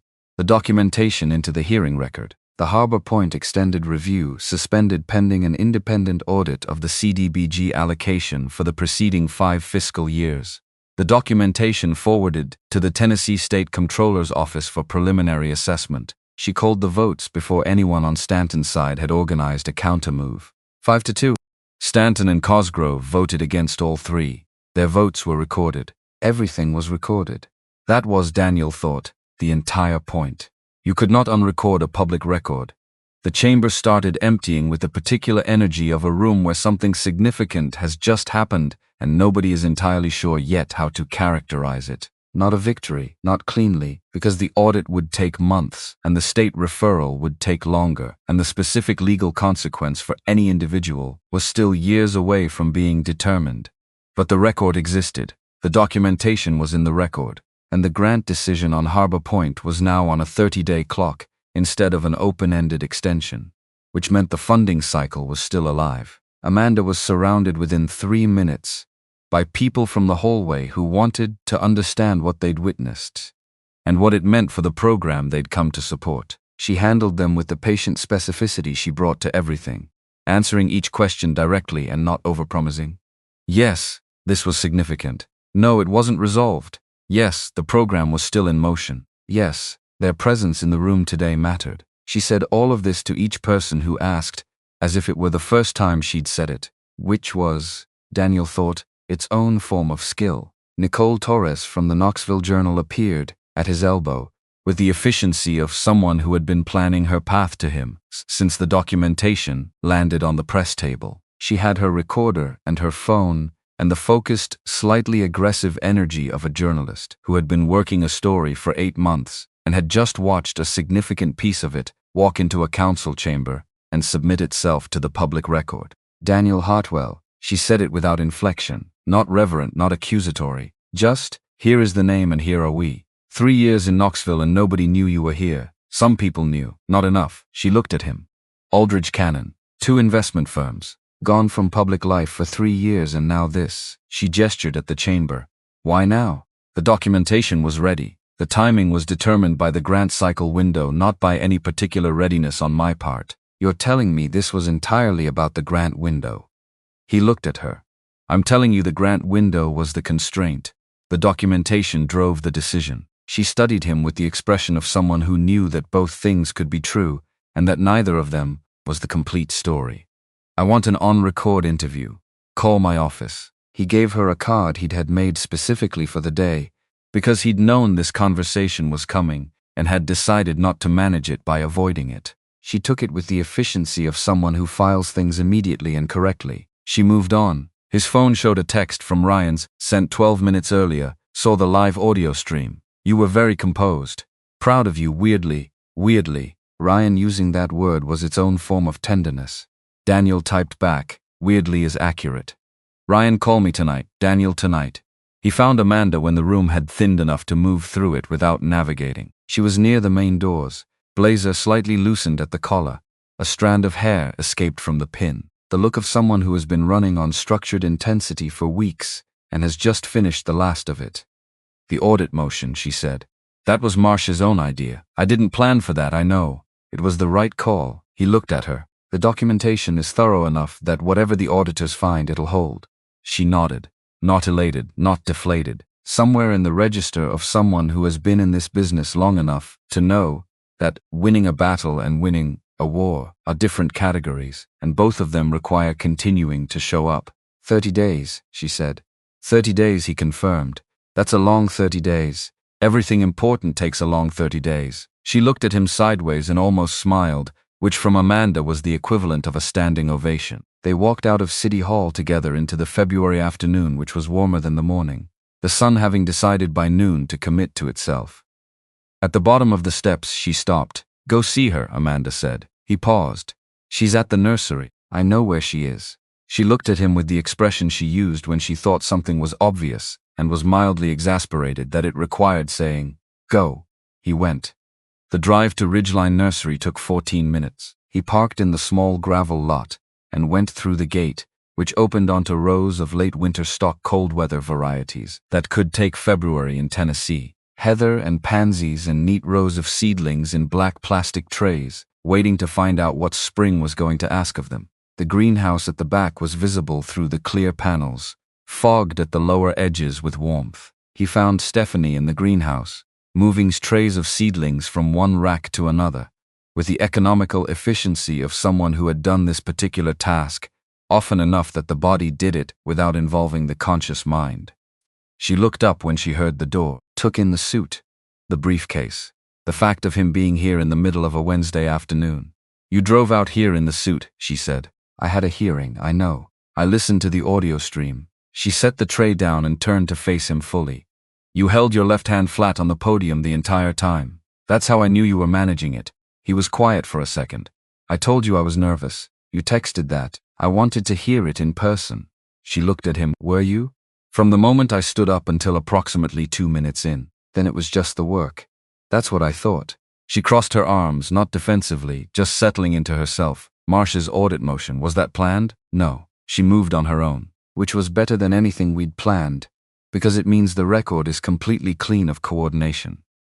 Stephanie absorbed this. The greenhouse was warm around them, the smell of soil and water doing what it did, which was exist without commentary and make everything slightly more real. "Harbor Point," she said. 30 days. "Yes, and Stanton. The state referral is preliminary. The audit is where the real documentation will develop. Months, potentially. The legal consequence for individuals is longer than that. I know how these things move." She looked at him. "You came here to tell me it worked." "Partially," and stopped. "Recalibrated. I wanted to see you, that's the honest version." Something moved in her face. Quiet, specific. The way a door opens when the right key arrives and the person holding it doesn't make a ceremony of the turning. She walked to where he was standing and stopped a foot away. "I've been thinking about something you said, months ago. About leaving the policy work." She looked up at him. "You said you'd lost track of whether any of it actually mattered to you." "Yes. Does it matter to you now?" "What happened today?" He thought about the testimony section, about Stephanie at the podium with her hands resting on the edge without gripping, saying, "I was told the fund was exhausted," in a voice that was steadier than it had any right to be. About the 27 people in the hallway who had come because Amanda had called them and they had decided to come. About the record that existed now, permanently, that could not be made to not exist. "Yes," he said, "it matters." "Good." She held his gaze. "Because I testified in a public record today. My name and my specific situation are attached to that record, which means what you did with the documentation wasn't just about the policy anymore. It's mine now too." He understood exactly what she was saying. "I know. I'm not saying that to make it heavy. I'm saying it because," she stopped, found the word, "because I want you to know I'm in this. Not just the Harbor Point piece, the whole thing. Whatever the whole thing is becoming." The greenhouse held them in its particular warmth, the late February light coming through the panels at the angle that made everything look slightly warmer than it was. Outside somewhere a nursery truck was backing up, beeping, perfectly ordinary Wednesday afternoon sounds. Inside, Daniel Hartwell stood in a suit that hadn't left a closet in 3 years, and looked at the woman who had put her name on a public record because the work deserved it, and felt something he hadn't felt in long enough that he'd nearly stopped expecting it. Not relief. Not even happiness exactly. Something more structural than that. Something that sat in the load-bearing part of a person and meant, "This is real. This is actually happening. I should have told you about the scholarship program sooner," he said. "You should have. No softening of it, just the fact. But you recused yourself before you told me, which is the part that matters. The sequence tells me what your instinct was." She looked at him. "Your instinct was right." He nodded. "Stop beating yourself up about the timing," she said.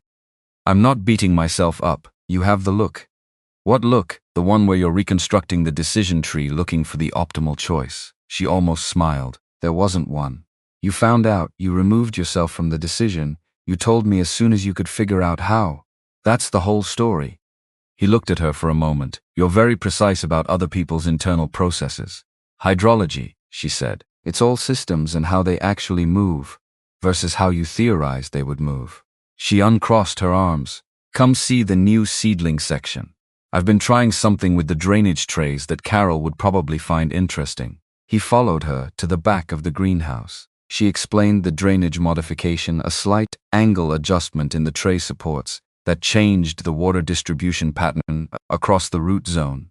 And he asked a question about the saturation differential at the lower end, and she looked at him with the expression she used when he said something that surprised her by being specific, which was a look he was increasingly fond of producing. They stayed in the greenhouse for 40 minutes, not talking about the hearing, not talking about any of it. Just the seedlings, the drainage, the question of whether a particular heather variety was going to make it through the last 2 weeks of cold, the specific smell of a greenhouse in late winter, which was not spring yet, but was the smell of spring being prepared. When he left, she walked him to the gate. The February afternoon had gone golden in the way that afternoons in the Appalachian region sometimes did when the angle was right.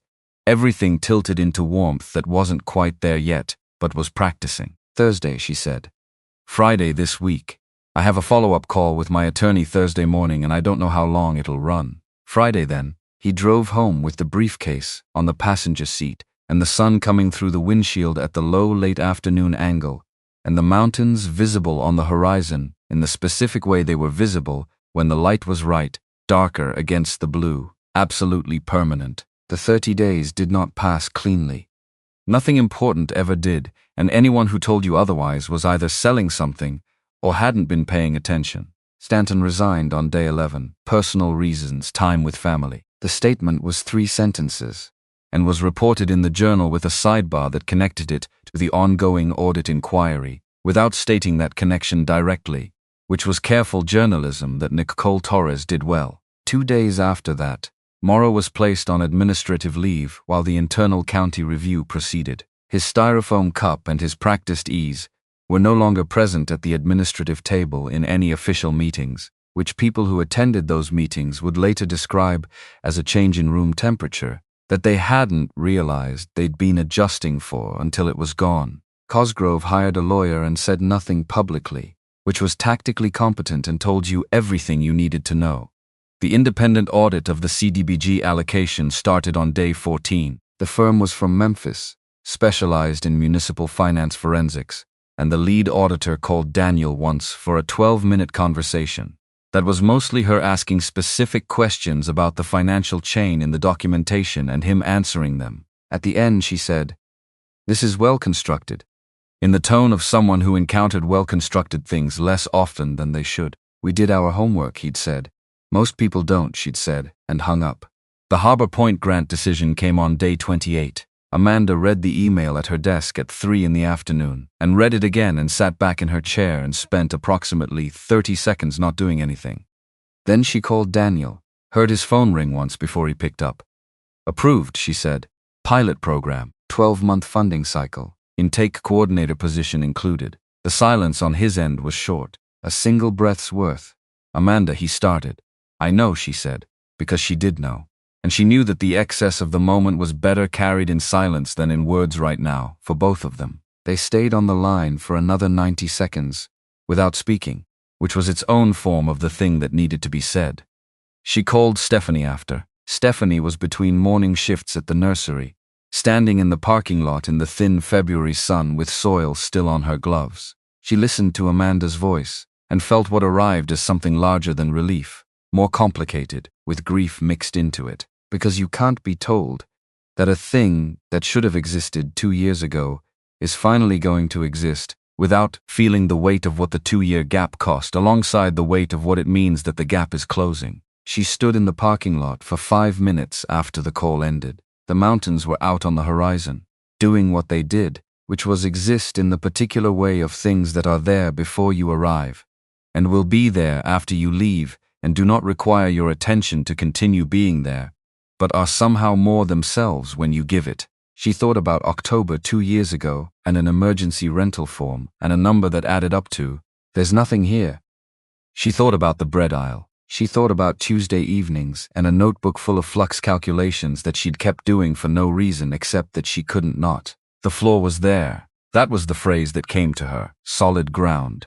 Not perfect, not everything, but there, and that was actually quite a lot.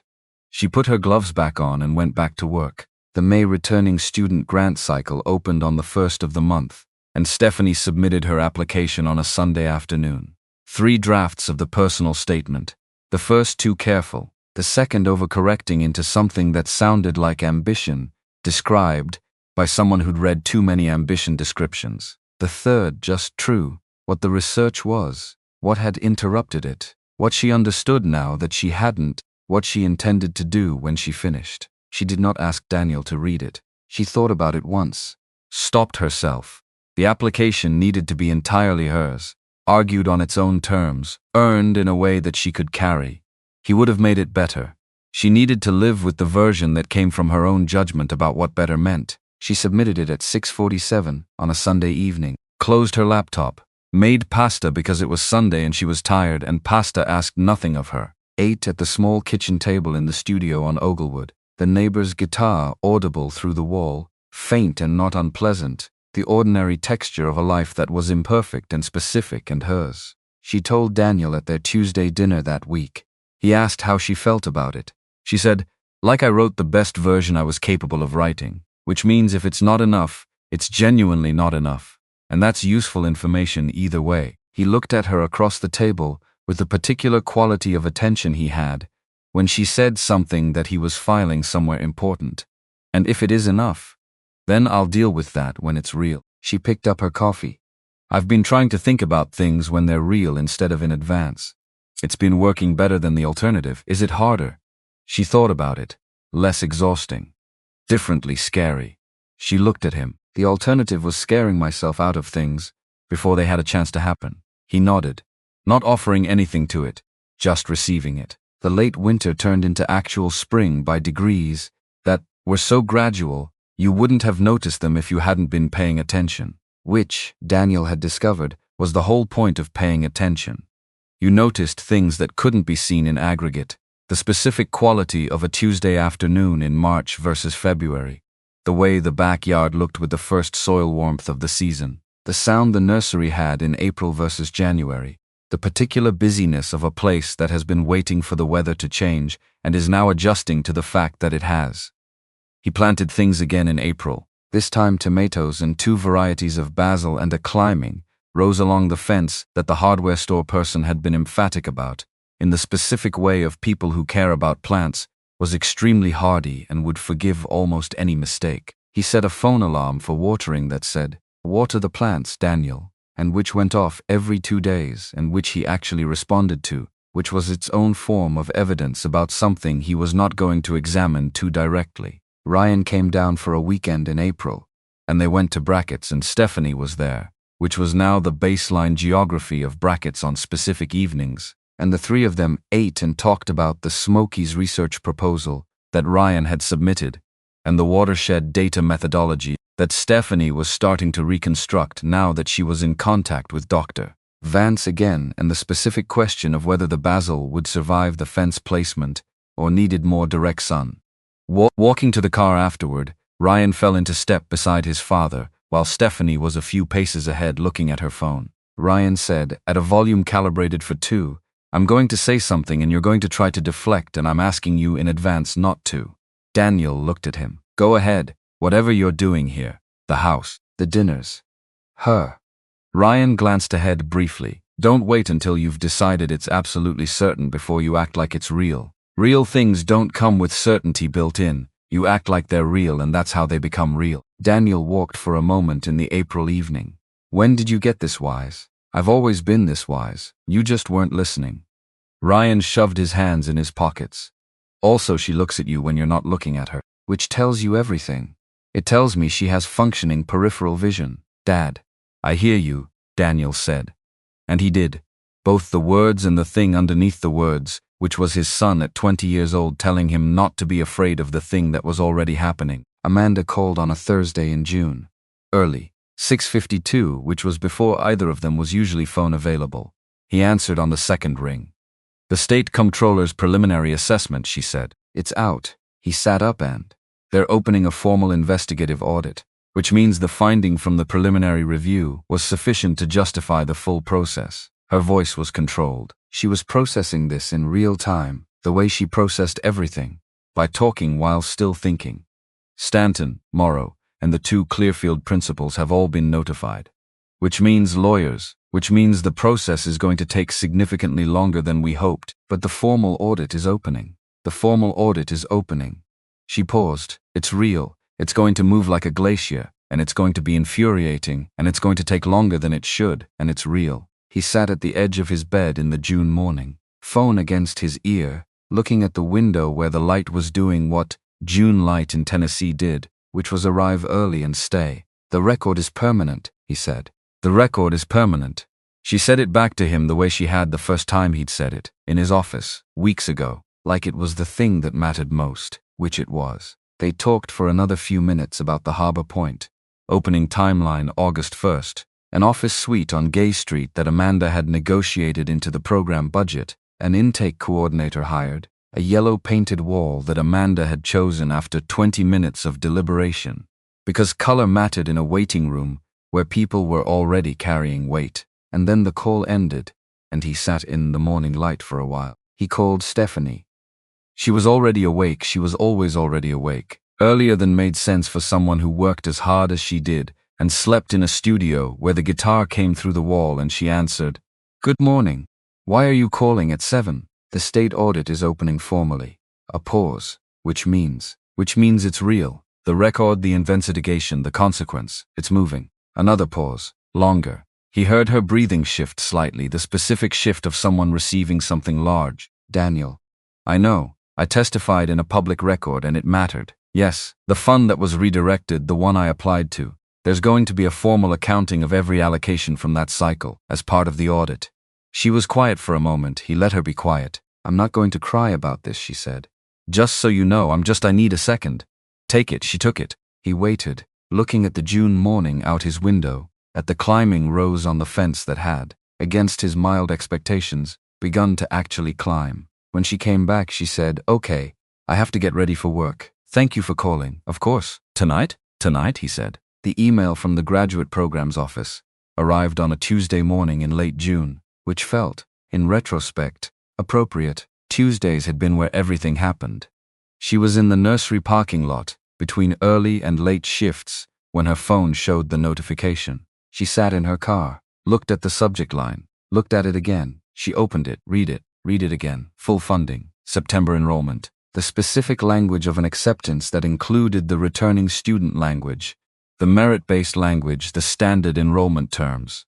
All of it. She sat in the car for a moment with her phone in both hands and felt the thing that had no clean name, not joy exactly. Too mixed for joy, too aware of the 2 years and the cost of them. But underneath all of that, something that was simply, she was going back. The work was still there. Dr. Vance had not forgotten it. The methodology had not expired. 2 years of forced absence had become 2 years of seasonal variation data that a different version of her, a luckier version, would not have had. She called Daniel. His phone rang twice, 3 seconds of silence after he picked up. She heard him register the sound of her voice and adjust something in his posture. She could hear posture. She'd discovered, when you talk to someone often enough. "I got it," she said. The words were simpler than the thing. They were also exactly right. Full funding. September, he didn't say anything immediately. A beat, one full breath. "Then you were always going back. The path just needed to clear. You helped clear it. You would have found another path, maybe." She leaned her head back against the headrest. "But this is the one I'm on, and you're part of it." A pause. "Don't deflect. I'm telling you something true. Just let it be true." "Okay," he said, and she heard in that word the specific weight of a man accepting something without condition, which was rarer than it should have been and more welcome than she had language for. She laughed, not from anything funny, just from the accumulation of it, the acceptance letter on her phone, his voice in her ear, the nursery parking lot in June sunshine, the particular unlikeliness of being here and knowing where here was leading. The laugh surprised her, involuntary, and she heard him register it. "I have to call Carol," she said, "and I have to go back to work. And I have 7 months of research reconstruction to plan before September." "Go," he said. "Tuesday," she said. "Always Tuesday," he said. Harbor Point opened its doors on the first Monday of August in an office suite on Gay Street. 2 intake rooms, a waiting area with chairs that were comfortable, which Amanda had specified because she'd spent years in offices where the chairs were designed for processing rather than for people, and she was done with that. The yellow wall, chosen after 20 minutes of looking at paint samples and picking the one that looked like somewhere you might actually want to be. Amanda was there when the first person came through at 9:14, a woman in her late 40s, who had a situation that was complicated and specific and who had been trying to navigate the county services system for 4 months and had gotten nowhere because the system wasn't built for someone with her particular combination of circumstances. She sat across from the intake coordinator and told her situation once. The coordinator asked 2 follow-up questions and scheduled a second appointment and gave her the list of what she'd need to bring, and she left having undone something that had been impossible to do for 4 months. Daniel stopped by at noon because Amanda had asked him to. He stood in the doorway of the waiting area for about 10 minutes, looked at the yellow wall, at the open door, at the chair where the woman had sat an hour earlier, thought about 52 pages of documentation, and a Tuesday morning in a city hall chamber, and how long it had taken for something this small and specific and real to exist. He left before Amanda could introduce him to anyone. Not because the moment wasn't significant, because it was Amanda's. He understood that. He stepped back onto Gay Street into the August heat and walked to his car and didn't try to make the feeling into language. Stephanie started her program in September. First day, she drove to campus and parked in the graduate student lot and sat in the car for 4 minutes doing nothing in particular, which she mentioned to Daniel at their Tuesday dinner that week. He said, 4 minutes is short. She said, it felt long. He said, what happened after? She said, I got out of the car. He looked at her across the brackets table in the way he had when something she said landed precisely. That's the whole mechanism, isn't it? You reach the point where you've waited long enough and then you just go. Is that what it was like at the hearing? When you stood up? He thought about it honestly. I had about 30 seconds at the podium where I was certain I'd miscalculated the room. Then I started talking and the 30 seconds ended. And after, I felt like someone I recognized, he said. Which I hadn't fully for longer than I'd admitted. She held his gaze across the table. Not smiling. Something more serious than smiling, more considered. Coming back to yourself, she said. After being somewhere else for a while, the specific weight of it. Yes, I know that weight, she said. From both directions, Dorothy refilled their coffees, left. The Tuesday evening geometry of brackets settled around them. The specific warmth and noise and light of it. The place that had been where they were since November, and had become something else by accumulation, the way places do when enough things happen in them. The October Saturday that marked roughly 1 year from the bread aisle was warm in the specific way of Tennessee October, the mountains having decided that autumn deserved 1 more week of sun before the cold settled in for real. They walked through the Fort Sanders neighborhood, where Stephanie had moved in September, closer to campus, a building from the 1940s with original wood floors and windows that let in more light than the Oglewood studio had, windows she'd mentioned casually 3 times in the first week, which Daniel had understood to be a form of happiness that she hadn't named directly. They were talking about something Ryan had said on the phone, something about the Smokies' research, expanding into a thesis chapter, something about Allison, who was now clearly not just a cohort member, but also something that Ryan still didn't have a direct name for, and which Daniel was patiently not pressing when they stopped at a corner to let a truck pass. When they stepped down from the curb, Stephanie reached over and took his hand. Just that, no announcement, no leading into it. Just the specific ordinary weight of a hand being taken by someone who had decided to take it. He held on. They walked for a while without talking, which was its own language, and they had been developing it for a year. When she spoke it was, I've been thinking about the supermarket. So have I, he said. Why the rye specifically? He considered this. It felt specific enough to be real. Sourdough is what you buy when you're not sure what you want. He paused. I knew what I was doing by that point. In the 3 seconds, she was quiet for half a block. Most people would have let me put it back. Most people would have, he agreed. Why didn't you? He walked with that question for a moment, because letting you put it back would have been easier and cleaner, and would have required nothing from either of us. And I had the specific feeling that easier and cleaner wasn't what either of us actually needed. He looked ahead at the street. It's not a good reason. It's not a principled reason. It was just a feeling, in 3 seconds, that the comfortable choice wasn't the right one. She let this sit. The uncomfortable choice was a loaf of bread.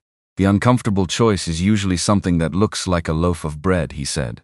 She looked at him. Then she laughed. The real one. The one that arrived without being summoned, and he heard it land in the October afternoon, the way it always landed, like something that confirmed a thing without naming it. He proposed in December, at brackets, at the table, on a Tuesday. No ring. He'd asked her once, in passing, what she thought about engagement rings, and she'd said she found them impractical in lab settings and greenhouse work, and he'd taken her at her word, which was one of the things about him that she had come to understand as love in the form she most recognized. He said, "I want to build the rest of this with you, not as a plan, as a decision we both make fully with the information we have." She looked at him. "That's not how proposals usually go. No, you couldn't have done something more conventional. We met over a bread loaf in a cereal aisle," he said. "Convention has not been our primary mode." She looked at him for a long moment, at the table between them, at Dorothy behind the counter who was definitively not watching, at him again. "Okay," she said. And then yes. The second word was the one that contained everything the first had been holding. Dorothy put down 2 pieces of pie she hadn't been asked for, and walked away, and they heard her in the kitchen a moment later, quietly and uncharacteristically humming, which was the most emotion Dorothy Brackett had displayed in anyone's presence in a documented 37 years of running this place. The wedding was small because they both, separately and then together, wanted something that was real rather than large. Amanda was there, in a dress she'd borrowed and was slightly philosophical about. Carol Vance sat in the second row, and wore the expression of someone who had been watching a variable resolve itself over a long enough period that the resolution carried the satisfaction of genuine patience rewarded. George drove down from Nashville and spent a notable portion of the reception telling anyone who held long enough about the specific elegance of the financial documentation, which was his version of celebrating and which, it turned out, several guests found genuinely interesting. Ryan wore a tie he'd chosen himself, navy blue, slightly too wide, with the conviction of someone who had made an aesthetic decision and intended to honor it completely. He stood beside his father during the ceremony, with his hands clasped in front of him, and a stillness that Daniel recognized as the stillness Ryan used when something mattered enough to require his full attention. Daniel had not prepared remarks. He'd thought about preparing remarks for 3 weeks and kept arriving at the same conclusion, which was that the things he wanted to say existed in a register that prior composition would make smaller rather than larger. When the officiant asked if he had words, he looked at Stephanie in a simple cream dress in the light of a November Saturday and said what was true. "I had a table for a long time, sat at it alone, and told myself that was a choice I'd made. And then one Tuesday I was standing in a grocery store not knowing what I wanted, and I noticed someone doing math on a loaf of bread. And I made a decision that took maybe 3 seconds, and I had no idea what it was the beginning of." He paused, not for effect, because the next part needed a different register. "What I know now is that the 3-second decisions are the ones that matter. Not the planned ones. Not the ones you make when you have all the information and the timing is right. The ones you make in the moment when all you have is the feeling that the comfortable choice isn't the true one." He held her gaze, which was steady and direct, and had been steady and direct since a bread aisle in November when she'd been looking for an angle and hadn't found one. The true choice was a full loaf.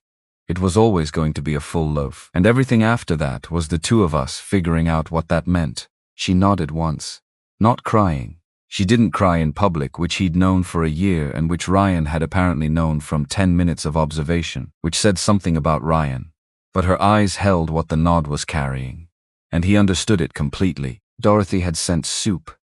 A full container of Brackett's Tuesday soup, delivered by her niece, because Dorothy Brackett did not close the restaurant on Saturdays and did not need to be physically present to make a point about what certain things meant. Later, after the guests had thinned to the people who belonged to the long part of the evening, Daniel and Stephanie stood near the window. Outside, November Knoxville was being itself, the mountains somewhere beyond the city lights doing what they always did, which was exist on a scale that made human urgency feel both smaller and more precise. 1 year ago this month, she said. Roughly, you were eating dinner alone. I was always eating dinner alone. He looked at the window at the city beyond it, and then you were there. And then I made a decision, and everything after that has been the consequence of that decision. Good consequence, she said. The best consequence, he said.